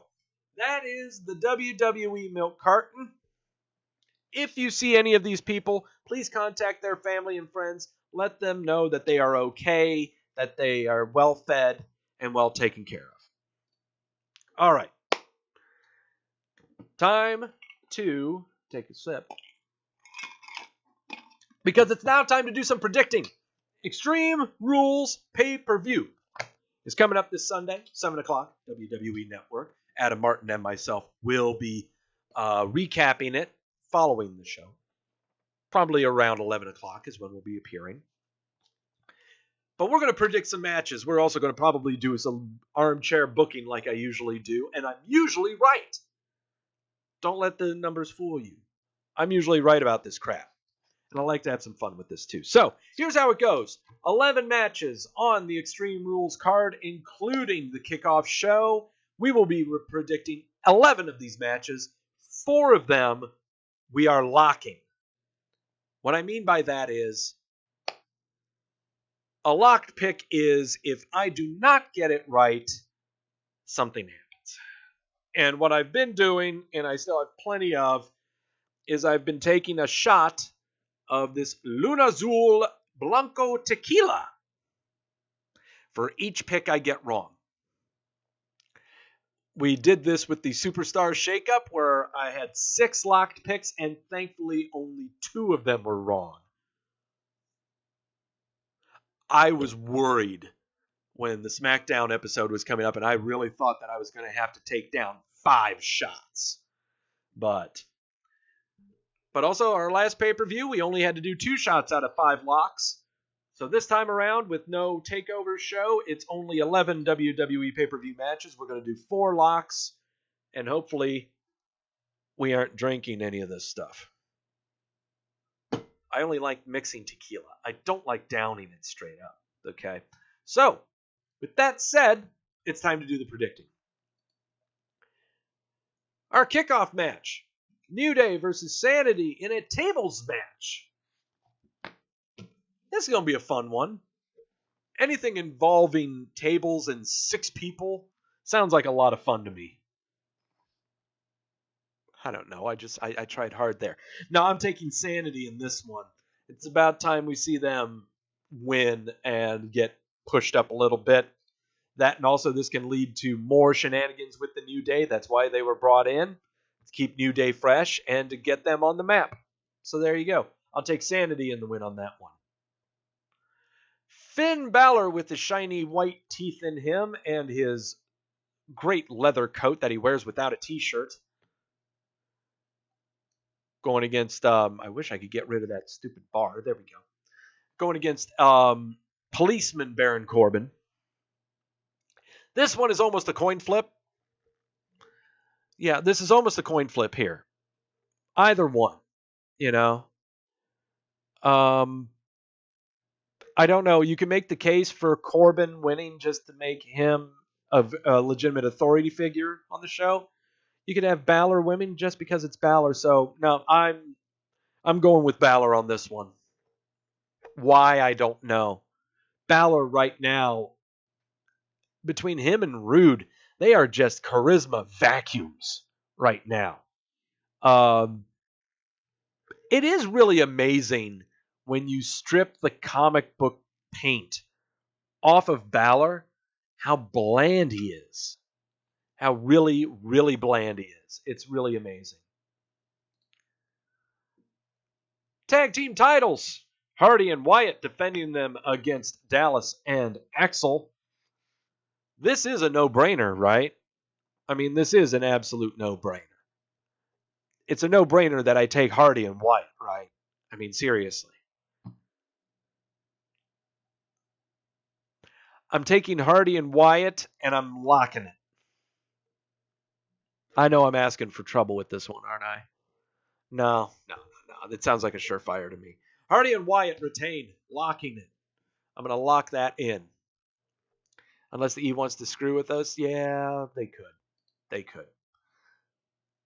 Smackdown Women's Title. Carmella versus Asuka with James Ellsworth suspended above the ring in a shark cage.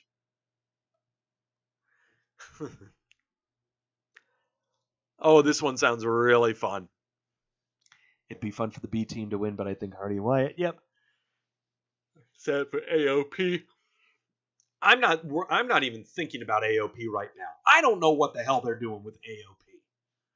Authors of Pain weren't on TV last week, but they were the 2 weeks prior. I have no idea what's going on with them. Carmella, Asuka, Ellsworth in a cage, up above the ring. What the hell are we doing in this one? This seems like a no-brainer too. Yeah, it seems like a no-brainer. I've got Carmella retaining. There's going to be shenanigans of some kind happening going against Asuka to keep Asuka strong. Now, Carmella wins, retains. Enough said. That's all I got to say about that. Alexa Bliss defending against Nia Jax in an Extreme Rules match. There's going to be lots of sticks. And a table. And a table involved. Nia Jax is going to plow herself through a table, and that's how Bliss is going to win. I'm really specific with that one. Yeah, Carmella wins. People lose their minds. That's right. Alexa Bliss is going to win, and people are going to think that she's the Roman Reigns of the women's division. There's been that argument going around about how people are angry that Bliss is champion. You know, that's kind of... It's kind of sad, isn't it? You know, weren't they making those same kind of arguments about Charlotte? I don't get it. I really don't get it. But I'll take Bliss. Take Bliss for the win. Jeff Hardy defending his United States title against Shinsuke Nakamura. Whew. This is a tough one. This is legitimately a tough one. Oh boy. If you keep it on Hardy, what are your plans? If you keep it on Hardy, first off, how is the win going to happen? Is it going to be a DQ? Is it going to be a nut shot again? You're going to have this carry on for 3 months? If you have Nakamura win, at least you're ensured a rematch with Hardy.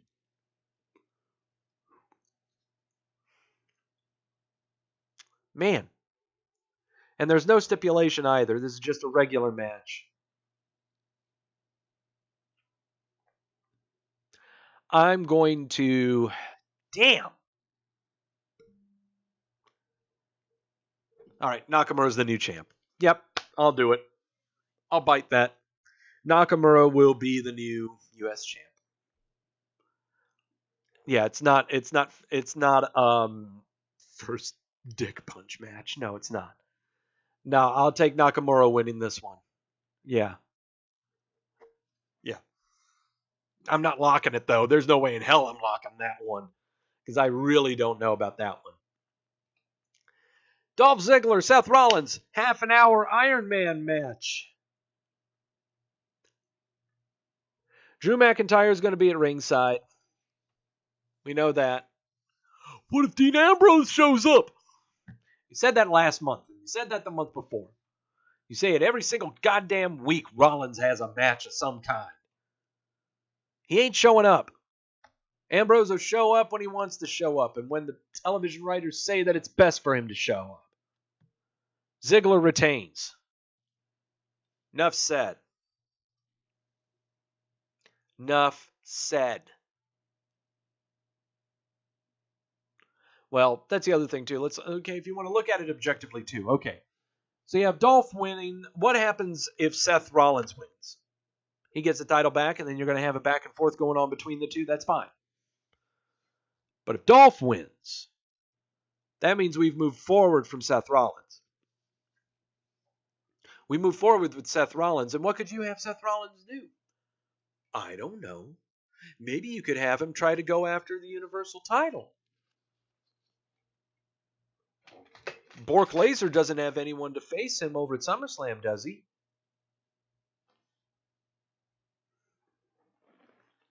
Just my hunch. I'm just throwing it out there. That seems like the plan to me. Ziggler wins. Ziggler retains. Cheese Brothers defending their titles against Team Hell No. This is a goddamn no-brainer. There's no shock with this one. Hammer Brothers, Cheese Brothers are retaining, and I am locking that motherfucker. No brainer. Man, does Luke Harper's head just looks so photoshopped in that picture. Even Daniel Bryan's head looks photoshopped. Everyone looks photoshopped in that thing. No question. Cheese Brothers retain, locking that motherfucker down.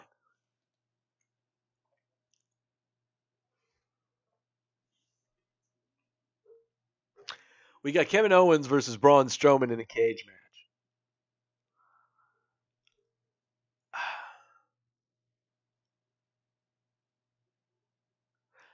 I know when the WWE is trying to screw me over. And what I mean by screw me over is that they tug at my heart. They give me something that, I just love, that's palatable, and they just take my heart and just, yeah. That's what this is. That's what this match is. Okay? Because this is what I've been dreaming of. This is what I want. Okay? This is what I've been wanting. This is fun. This is so entertaining. Kevin Owens is the best emoter, the best person with facial expressions, best with verbal cues in the ring and outside the ring. He is goddamn hilarious. Braun Strowman, God, I don't have to say anything more about him.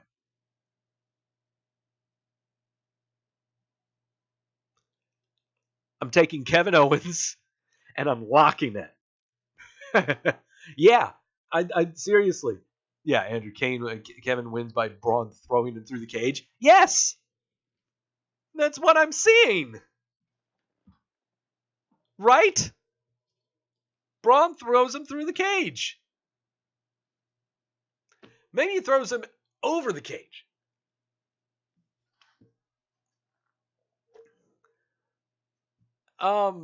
Yeah, I can't help it. They can have another broken cage finish. They can do whatever the hell they want, People don't even remember what they had for lunch today, okay? Like hell they're going to remember what happened then. So yeah, I'm going to take Kevin Owens winning and locking that in.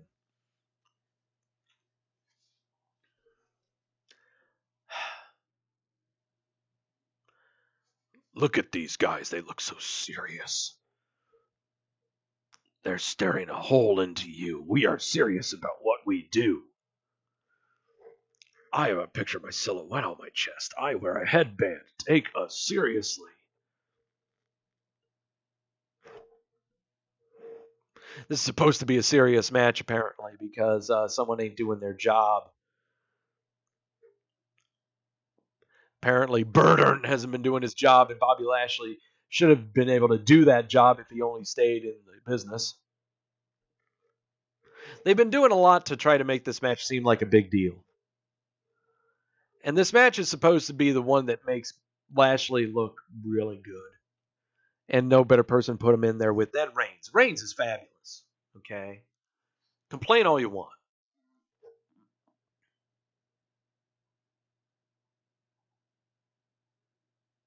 I'm taking Roman Reigns and I'm locking it.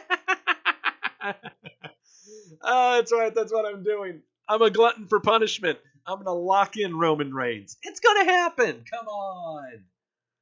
Why wouldn't it? Why wouldn't it? Isn't that what we want? We want the internet to implode. That's what we want. The internet to fucking implode. Reigns wins and I'm locking it. Yep, pretty much. And then finally, AJ Styles defending the WWE title against Rusev. I so want Rusev to win this. It would be so great if Rusev won this and then the following night on SmackDown, AJ gets the title back. That's the first scenario that popped into my mind. Okay, it's not going to be a DQ. No. I see it him winning. And it be kind of a fluke win of some kind. AJ slips off a top rope or AJ tweaks a leg or something and he gets a pin. Rusev gets a pin, not a tap out, a pin. That was what was playing in my mind. But no. AJ's going to win. AJ will win this, and this will go further into SummerSlam where he'll probably have another match. He'll have his first match against Samoa Joe, maybe. Maybe. Could have AJ Styles and Jeff Hardy could have a match too. Oh boy. But those are my picks. That's what I'm doing. That's what I'm sticking with. I'm taking a lot of chances here. I don't know if I'm well prepared to take 2 double shots of tequila next week. But we'll see. You'll hear me crying tears of infinite sadness if that is the case. Oh boy. At this point, do you see AJ just holding the belt through the rest of the year? I could see AJ's got to lose it at some point. He really does. And SmackDown just does not look strong enough, though. It really doesn't. So I'm not sure. I mean, they're building for the inevitable matches, all right? We're looking at Jeff Hardy, we're looking at Samoa Joe, and we're looking at Daniel Bryan. Those are your three inevitable matches that are going to be happening, okay? Who would he lose it to? Samoa Joe. Absolutely Samoa Joe. That leading to rematches. That leading to a triple threat with Daniel Bryan. Leads to all kinds of stuff. It can happen. You know. My legit people, I'm looking at Samoa Joe. I'm looking at Daniel Bryan. The Miz. I mean, there are plenty of legitimate people that are out there. It just it depends on how they build them up on television to do it. And right now, TV has been the pits. Okay. Right now, who knows? But the way it's looking, AJ ain't losing the title until probably Hell in the Cell. He'll probably lose it sometime before Survivor Series. Sometime before November. But those are the predictions for Extreme Rules. I hope my body is ready. Is your body ready? My body is ready. Okay. Enough of this. Enough complaining. Enough of this. Okay. It is now time for the match of the night. Bring up the stuff. Bring up the screens. Hopefully it won't screw up. Actually, I'll tell you what. Let me reload this real quick. To make sure. Whoa. Why'd you start there? Go start there. There we go. All right. All right. Got the match queued up. I need to get some ice to put in this glass. Because we are going to need to numb ourselves for this crap. So, if you pardon me, I'm going to take down what's in here. Yes. I'm going to go put some ice in my glass. You guys also get a tasty beverage. Okay? Just be a minute. I'll be right back. Okay? Get some tasty beverage. Get ready for the atrocity we're about to watch out of Europe. I'm prejudging. I can't help it. It's fucking Will Ospreay. What do you think? Okay. I'm going to get some ice. You guys get a drink. In the meantime, enjoy this gif of Scott Steiner absolutely destroying a duck. And I'll be right back.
Hi.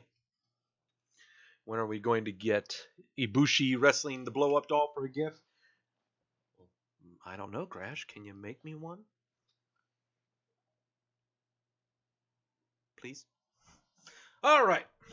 Here we go. What I like is I've got one of those like ice molds that makes a perfect sphere for my glass. That's fabulous. Just fits so snugly in there. That's so awesome. Okay, let's get this thing. Let's get the show on the road. I love that sound. Love that sound. It just fits so snugly. Look at this. Look at this. Oh, it's just so good. It's so good. It may not be the Death Star, but it is now. Keep in mind this match. Oh, God. Ashley, are you giving me a history lesson on this match right now? I'm not supposed to take this seriously. It's fucking Will Ospreay. All right. Before Ospreay joined New Japan in March of 2016, so it's an audition tape for New Japan. Oh, that's even worse. Oh, God, that's even worse. Okay.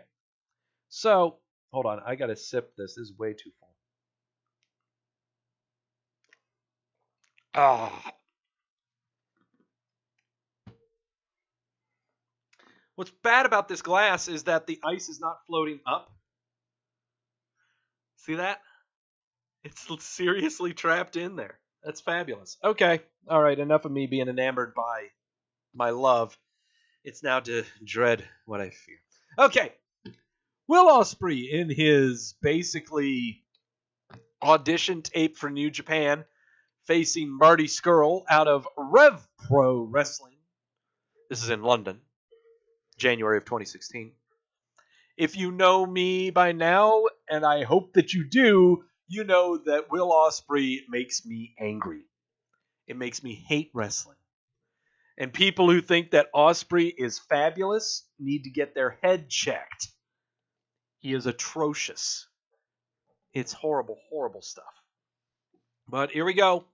Brace yourself. Strap it in tight, lads. This is going to be a bumpy ride. Because here we go. Will Ospreay, Marty Scurll, RevPro 2016. And here we go.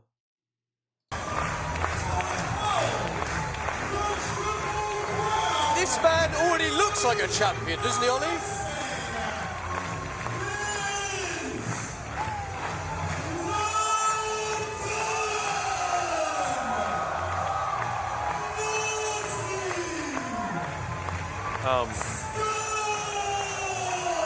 My God, I hate that announcer already. Repeat that comment again, please. This man already looks like a champion. I say it every time he arrives here. And I will respond by saying this. He's not wearing a belt yet. Well, If remember this.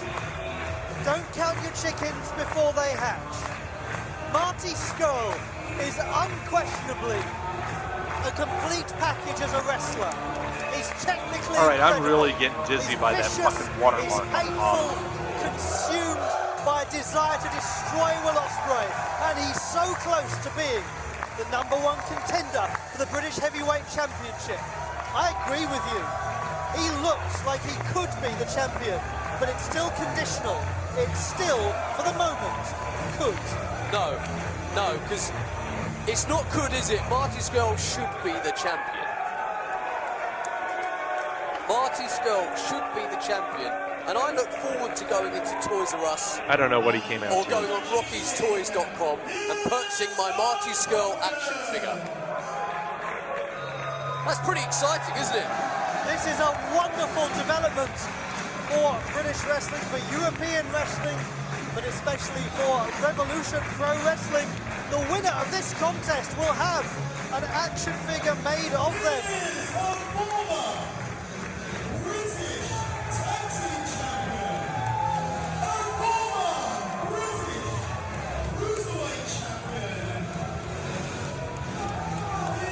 I don't know how this was recorded, Ashley, but this is bad.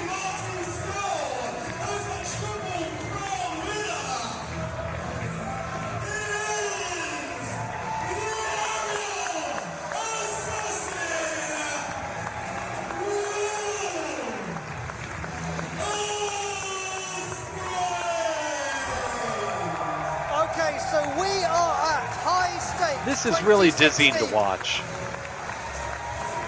It's for moments like this that we name our events in the way that we do.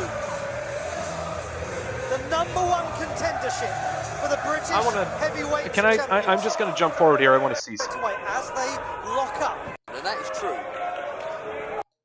You actually say, Ollie, and I just want to make It's this that point watermark perfectly is clear. throwing me the You fuck say off. the first promotion in Europe. Actually, the winner, because both these men have been photographed, I've seen them, both these men have prototype action figures waiting to go into production, and that is true. These men will actually be the first independent wrestlers in the world. The first unsigned wrestlers to have their own action figures made. That, to me, that proves why RPW and Revolution Pro Wrestling, whatever you want to call it, RevPro, is... How difficult is this for the fucking watermark? Professional wrestling. How difficult? I couldn't be proud to be a part of it. But let's go back to the in-ring action. Marty Scurll's starting to develop a few male groupies, isn't he? It seems to always be on don't you think, Ollie? when it's going to ringside camera. I don't... Excuse me, this one really has divided the fans in the most extraordinary, unexpected All right, way. I gotta As they try to... lock up, and we look at the 5'9", 180, 27-year-old Marty Scurll send the 5'11", 180, 22-year-old All right. Ospreay back into the corner. And Scurll just playfully backing away. And there is a mind games and sense of playfulness Wow. about these. Scurll seems really happy to be At there. the cockpit theatre, Marty Scurll used that. These two had a hell of a battle in the cockpit, Well, didn't they? that was the RevPro TV episode 1 and most extraordinary wrestling match. It was Ospreay that won it, and it gave Marty Scurll an even more aggressive attitude. Marty Scurll, of course, then went on to cost Will Ospreay the Cruiserweight Championship. Oh, there's more playfulness from Will Ospreay. But what kind of human being would do something like that in Marty Scurll, deliberately to cost somebody a title belt? Well, the cameras have got to be like this because it's Marty Scurll extreme. has no interest in We the aren't Cruiserweight like the Championship. professionals. Why would he do it? The less championships a man owns, the less confidence he possesses. Marty Scurll doesn't want to see Will Ospreay as a British champion, does he? Marty Scurll wants to see Marty Scurll as the British heavyweight champion. So it goes back to this idea of mind games. It doesn't get between them as Ospreay leaps. Wrestling is all mind games. Oh, Ospreay was caught there in the head scissors takedown attempt, but then Scurll was caught again. The two know each other inside out as professional wrestlers. They really do. Evidence there of it. Evidence there again as Ospreay just The camera work is cartwheels out horrible. with such beauty. Oh, Andy, we are in for a contest. Oh, aren't we? The Same two old of them tricks. just Same old tricks with incredible. Ospreay, though, isn't it? I can guarantee. Marty Scurll brings something new to the table every time. Well, Stay they on a both do. camera. I mean, if you look back a couple of weeks ago at the cockpit, Marty Scurll used the cheeky Nando's kick against Martin Kirby into the chicken wing to win the contest. Oh, Ospreay. Well, I never. The fans They don't need to be jumping around. Ospreay Just keep the camera on the hard side. himself. They're at the cockpit flipping theatre back and did the forth way just too kidding much. Super kick feint of Marty Scurll. These two men are obsessed with knowing, imitating and defeating and destroying each other. This has become about not just the championship, not just about the action figure, about cementing their place above the other for time immemorial. This has become a hell of a Well, run, yeah, isn't this it? is this is boot. Could you imagine? This is what absolutely jealousy bootlegged. That will run through the veins of Marty Scurll. Will Ospreay was the first person to have an action figure. Imagine how much that would drive him nuts. To walk to ringside, past fans holding up an action figure of the other man, night after night after night after night. It will eat away at you, it will tear you to pieces.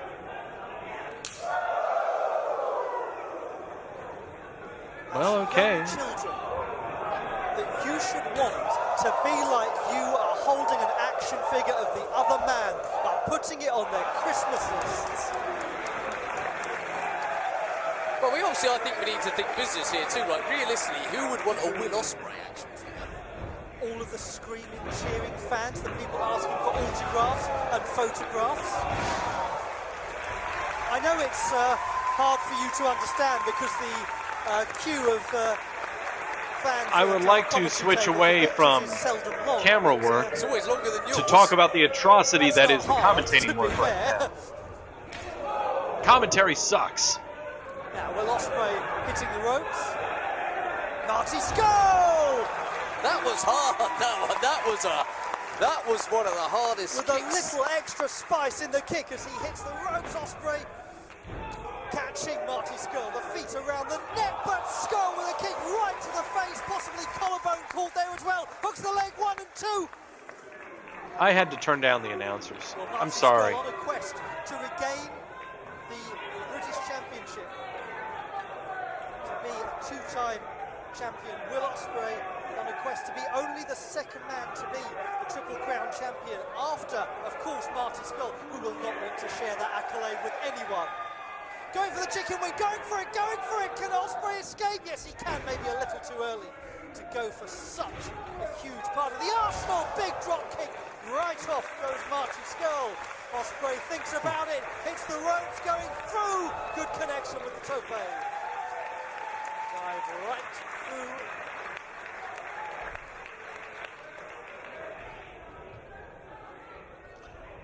And by the way, this was before Ospreay's masturbation match with Ricochet. Okay, so this is the earliest match we're seeing. It's well balanced. And going right into the boot of Marty Scurll face first. Ospreay is so dazed and confused and staggered. And now he falls hard. 2 enormous boots right in the face of Will Ospreay. That could have shattered his jaw. With a bit of luck it would. Oh, why say Like it that? would. What do you mean why say that? This is wrestling. This is the wrestling I like. This is vicious competitive combat. Not that rolling around on the floor business we have with Doug Williams and Colt Cabana. You like people to be hurt, do you? Nicely done, Marty. Nicely done. Live up to the name, pal. Scurll lifting Ospreay. The guardrail coming into play now.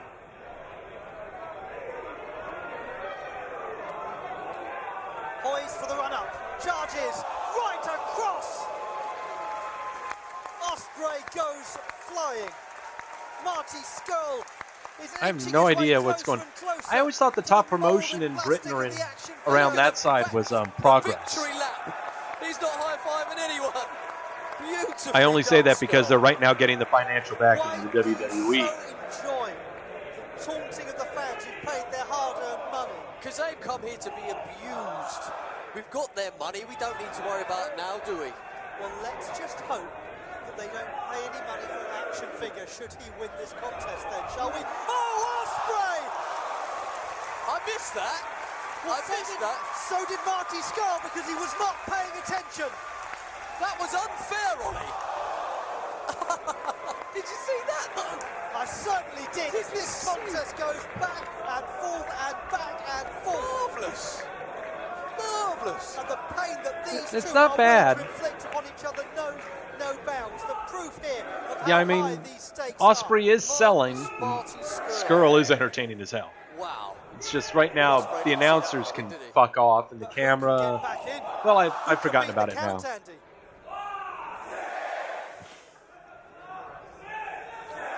What happens if we get a double count out here? What happens? No contendership, no action figure. Now what? Oh, trust Well, me, there we there'll go. be a figure coming. And where will it be available from, Ollie? RevolutionProWrestling.com. Where else will it be available? Oh, why don't you tell us? Well, I'll tell you, it'll be available from Rocky'sToys.com. Rocky'sToys.com indeed. Just to clarify, not to go on about it, Rocky'sToys.com. A Z just like there's one in Andy Boy Simmons. That's the connection.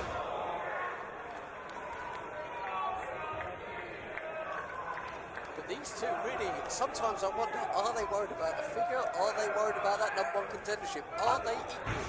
I'm going to add something else into the mix here. Or are they so obsessed with destroying? It's kind of what it seems like, you know. I think it could be a mixture of all three, couldn't it? Oh, well, there's the destruction. Oh, now It's kind of what it seems like, Andrew. It's like, yeah, we'll take. He landed It hard, sounds like, maybe yeah, on we'll that. love to take Scurll, and then RevPro goes, well, you're gonna have to take Ospreay Shoulder, too. the glenohumeral joint, the most connected joint in the human body, right down to the rotator cuff muscles, everything interlinked there. I've had a serious shoulder injury actually on it, and trust me, it's one of the worst injuries I've ever had. It's going to really take out so much of Ospreay's arsenal. You think about the chicken wing as well. Oh, Ospreay has got a grip on there, but he didn't have the full grip. It was a very faint one.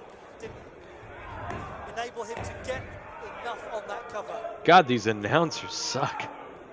These announcers are horrible. There you go, right next to us, Ollie. Did you hear that? One man. Come on, Will. One man. We've got over 1,200 people here tonight. One man. There's one voice at that particular moment, but listen to the chorus of boos for Marty Scurll here. That's what I call the unified voice. Oh, Marty Scurll now. Come on, this is utterly uncalled for. No need for it. Oh, just disgraceful. It's a horrible thing to watch, and it has no place in a wrestling ring at all. It's just further evidence of Marty Scurll wanting to humiliate Will Ospreay. He thinks that Will Ospreay is in some way childish, in some way naive. I think he's just immature. Will Ospreay's not cut out for a future in the wrestling business. I would absolutely disagree with that. Will Ospreay is an optimist, a fighter, somebody who believes in his heroes. What's wrong with that? What's wrong with believing in your heroes? See, Will Ospreay relies too much on that top rope. And that, you know, there's nothing wrong with that. That's worked great for him. But will it work great for him in 10 years' time? You're going to tell me Will Ospreay is going to be healthy enough to walk in 10 years' time? Like Marty Scurll, a very safe ground attack that proves very, very, very good. If you look at the wrestlers we have in Revolution Pro, some of the elite and more seasoned junior heavyweight wrestlers that have graced the rings of Revolution Pro, look at people like Jushin Thunder Liger, for example, Ultimo Dragon, people who've evolved their style over the years. They've remained light heavyweight wrestlers without constantly leaping to the top rope. Will Ospreay will, just as all these great wrestlers do, evolve his style over the years. Well, we'll have to wait and see, I guess. We'll have this conversation in 10 years' time, shall we? I guarantee to you that Will Ospreay... When we're selling out Wembley. Absolutely so! Ospreay may well be one of the people doing it. Who will be the man with the first action figure? And who will be the next #1 contender? Ospreay or Marty Scurll at High Stakes 2016? The decision will be made. And Chris Roberts will be the man who will have to make that call with either a 3 count, with a submission, with perhaps different means. At least they're both back to their feet now.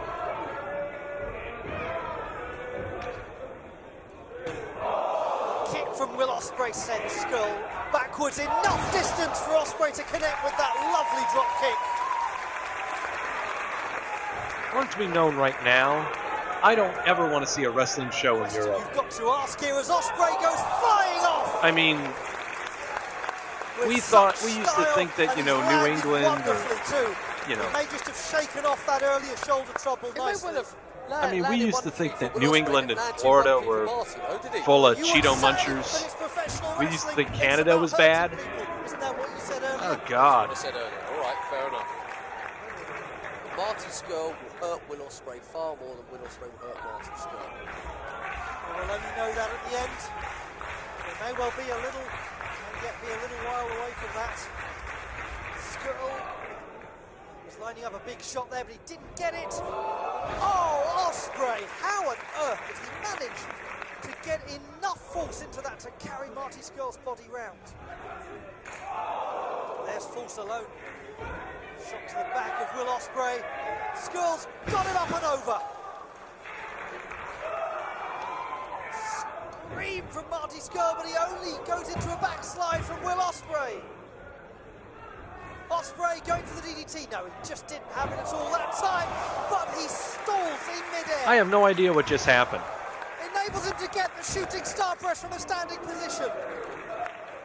It seems to be, doesn't it, going advantage to Ospreay at the moment.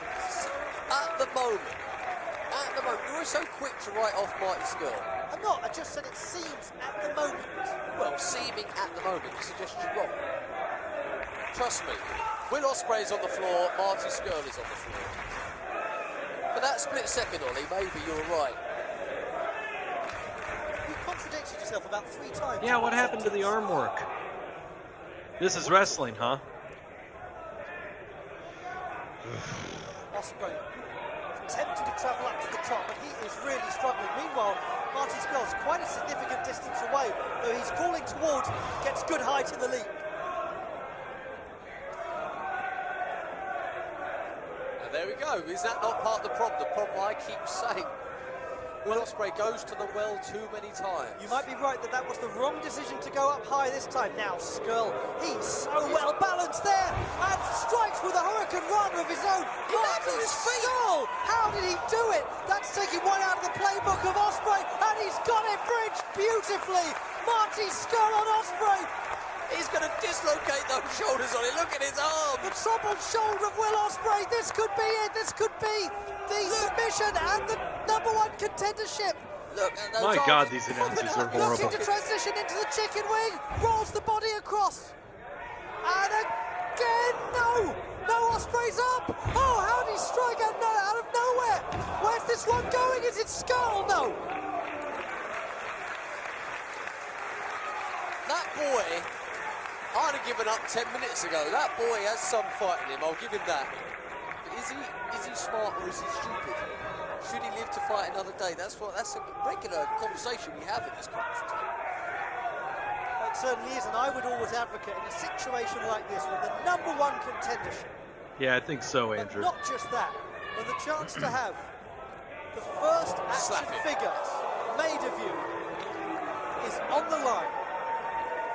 You want to stay in the contest, surely. I think you want to stay in this contest. That is a very lucrative opportunity as well. I don't think these lads are just excited about becoming a toy. This is a money-making opportunity. That's what this is, a business. This is Ospreay versus Scurll. This is hatred to the absolute extreme. It's a matter of pride. They couldn't loathe each other more. They couldn't want this more.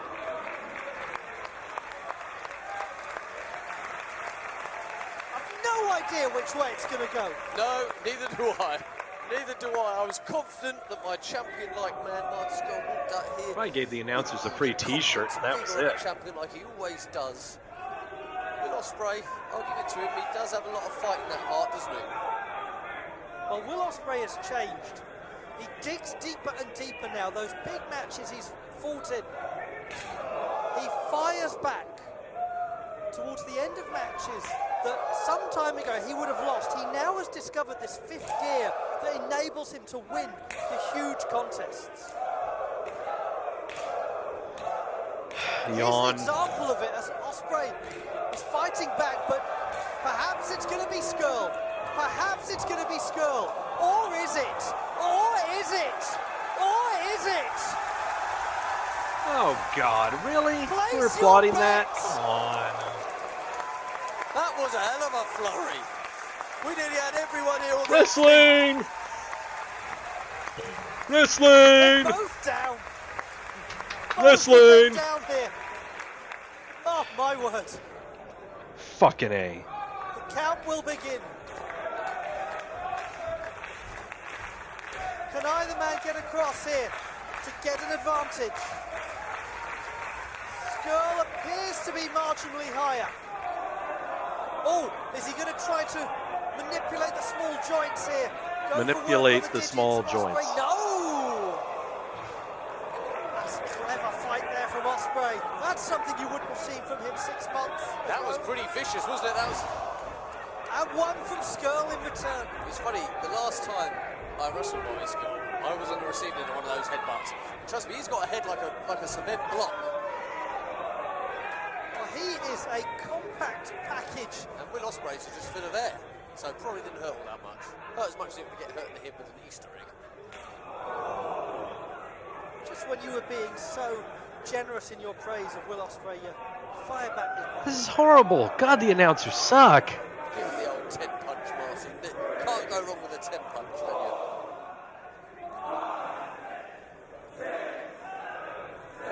He's got a lot left, has he? Right, don't try any silly games, Will. He's got up to 9. I can see your hands there He's moving. got up to 9. You say he can't go wrong with a 10 punch. Maybe so. Oh, He Kicking telegraphed away. it, didn't he? He telegraphed that. Stevie Wonder could see that coming. Who's going to win? Who's going to win the battle of mind games? Ospreay or Scurll? Still seems to be Scurll. Lifts him, lifts him, lifts him. No, Ospreay with the escape. They know each other inside out. Chicken wing, chicken wing. It's the chicken wing. Who's it going to be? Will it be the time to tap for Will Ospreay? The #1 contendership at stake, the action figure at stake, everything at stake. Ospreay lifts up into the air. No. Ospreay with the kick. You It's kind of cannot dumb. Call a winner. We Just cannot. cannot call a winner. We can't, can we, Ollie?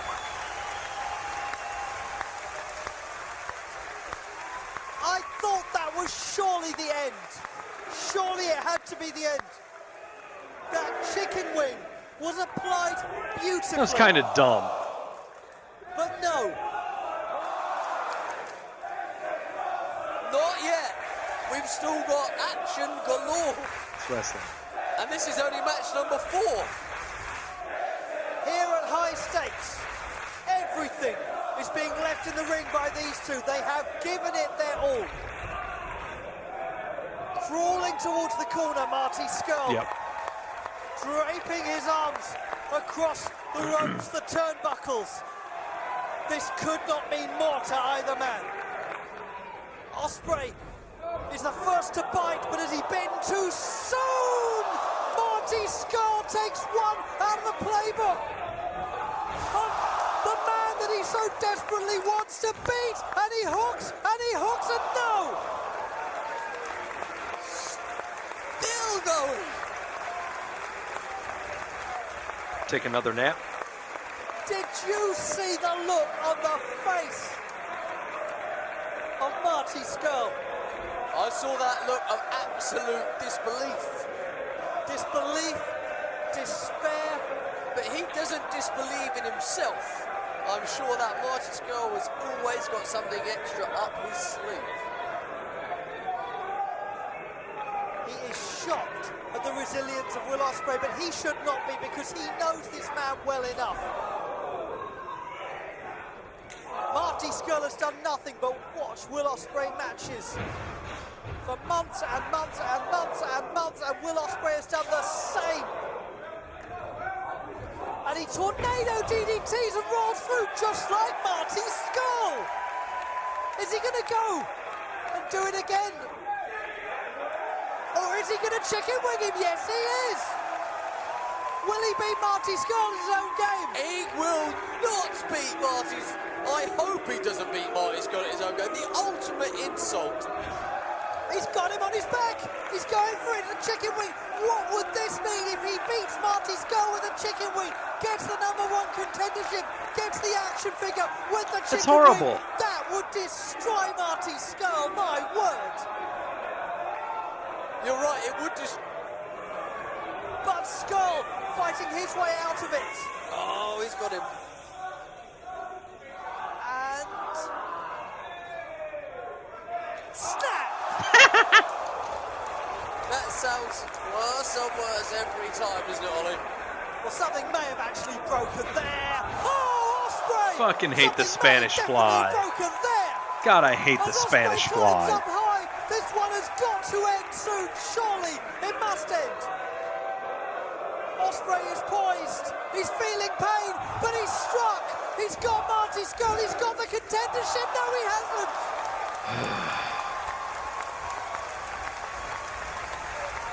It's inexplicable. What a great word, Ollie. Inexplicable. That these men are still fighting. God help me.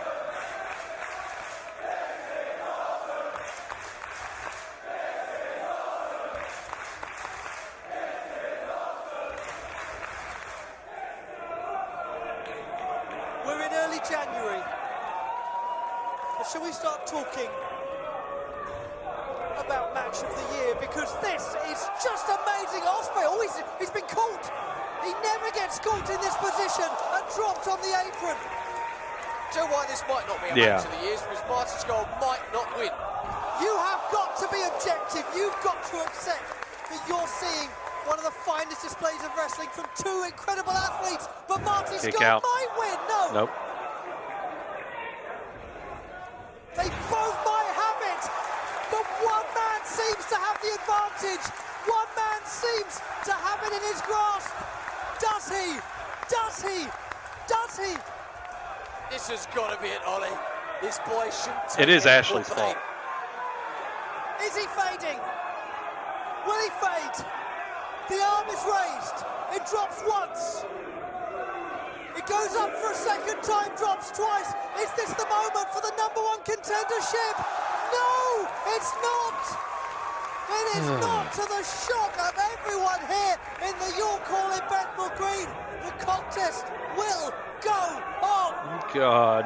No, please don't. Sometimes all of the great cliches in broadcasting are justified because there's just nothing else that you can use. A cliche is a cliche because ultimately at some point way back when it was true. This is as good as wrestling gets. This is as tough as two wrestling's better than individuals this. get. This is as much as two people can want something. This is as much as two people can hate each other. Will Ospreay seemed to want Marty Scurll to kick him in the face. That's kicking him in the temple. That could kill him. He spat at him. He's taken another kick in the temple and he's still asking for more. Oh, shit. Can this ever end? Please. Even after the Please. conclusion of this match, can this ever end? This time it's Ospreay who gets the connection on it. With his cheeky Nando's kick. With Ospreay's trademark playbook coming into action now. It seemed a matter of minutes ago there was no way that Will Ospreay could possibly gain control in this bout. But I think he's going to. Up on top, the aerial assassin. The tape off his arm. He misses. Again. He misses again. Marty Scurll rolling through. He's still got a grip somehow, improbably he's got a grip on Will Ospreay. Body hanging loose. That's Chicken tight. wing. That is a high chicken wing. Absolutely. Ospreay sinks down low. Fans watching on enthralled. Hitting him so hard, just trying to make him black out, pass out, fade, go to ground, give up. Marty Scurll just willing Ospreay to give in, to fade. He just wants this to end somehow. Is it going to? You are no match, young man. Oh, he's a match, believe me. Whatever happens, he's a match. But this one is Oh, over. thank God. My Christmas list. Marty Scurll action figure. Oh, God. Oh, just end it now. Oh, God.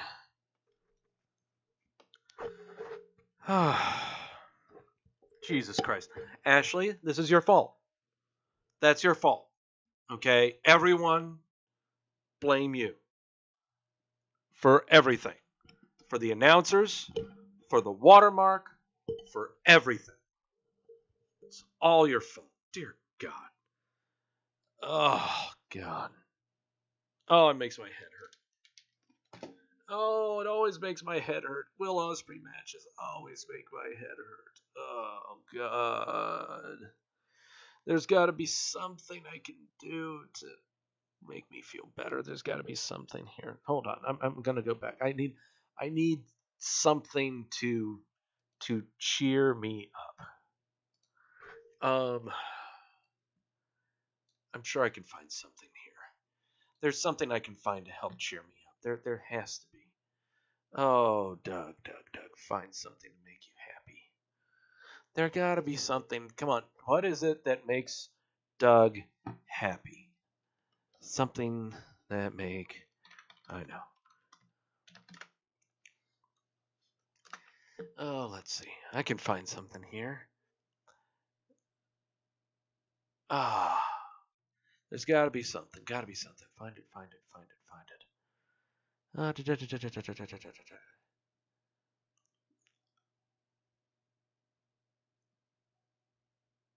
Yeah, there we go. Well, no. I don't know if there is anything. There's nothing that can make me happy. Maybe. Hold on. I know what I can do. I know that you guys are staring at that picture for way too long. I'll have you stare at Rusev instead. I know there's something I can add. Hold on. There is something that I've got. I've got a GIF on here. I have a GIF that I've got on standby that will always make me happy. Let me see here. Where is it?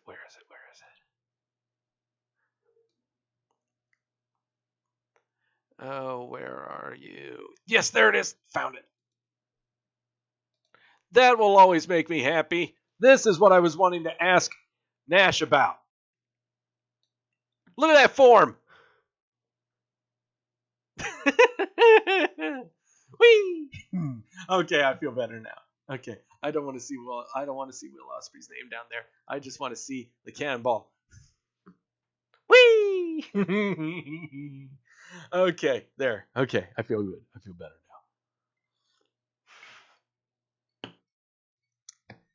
now. I feel better now. Okay, I feel better. All right. Enough of that. All right.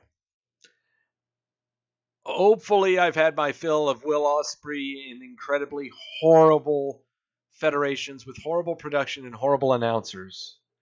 I don't want to go to Europe again. I cannot watch that. I'm sorry. That's just piss poor. Okay. I don't know when the next time will be that we ever see an Ospreay match, but I do know one thing. The next match we see will not be Ospreay. It'll be something different. It'll be something hopefully entertaining and able to follow. And maybe this time around when they work on the body part, they'll stay on it and it's actually a focal point of the match. So, who knows? Anyway, I'm going to head on out. That's it for Wrestleview Weekly. I'm Doug Lackey. If you've got suggestions for a way fucking better match than what we just saw, at Doug Wrestleview on the Twitter, send me a link on the YouTube. Tell me what it is. And please watch it beforehand so that you know that the cameras and the announcers are tolerable at least. Okay? Until then, oh God. I'll catch you all on Sunday after Extreme Rules. I'm sorry. Ashley, it's all your fault.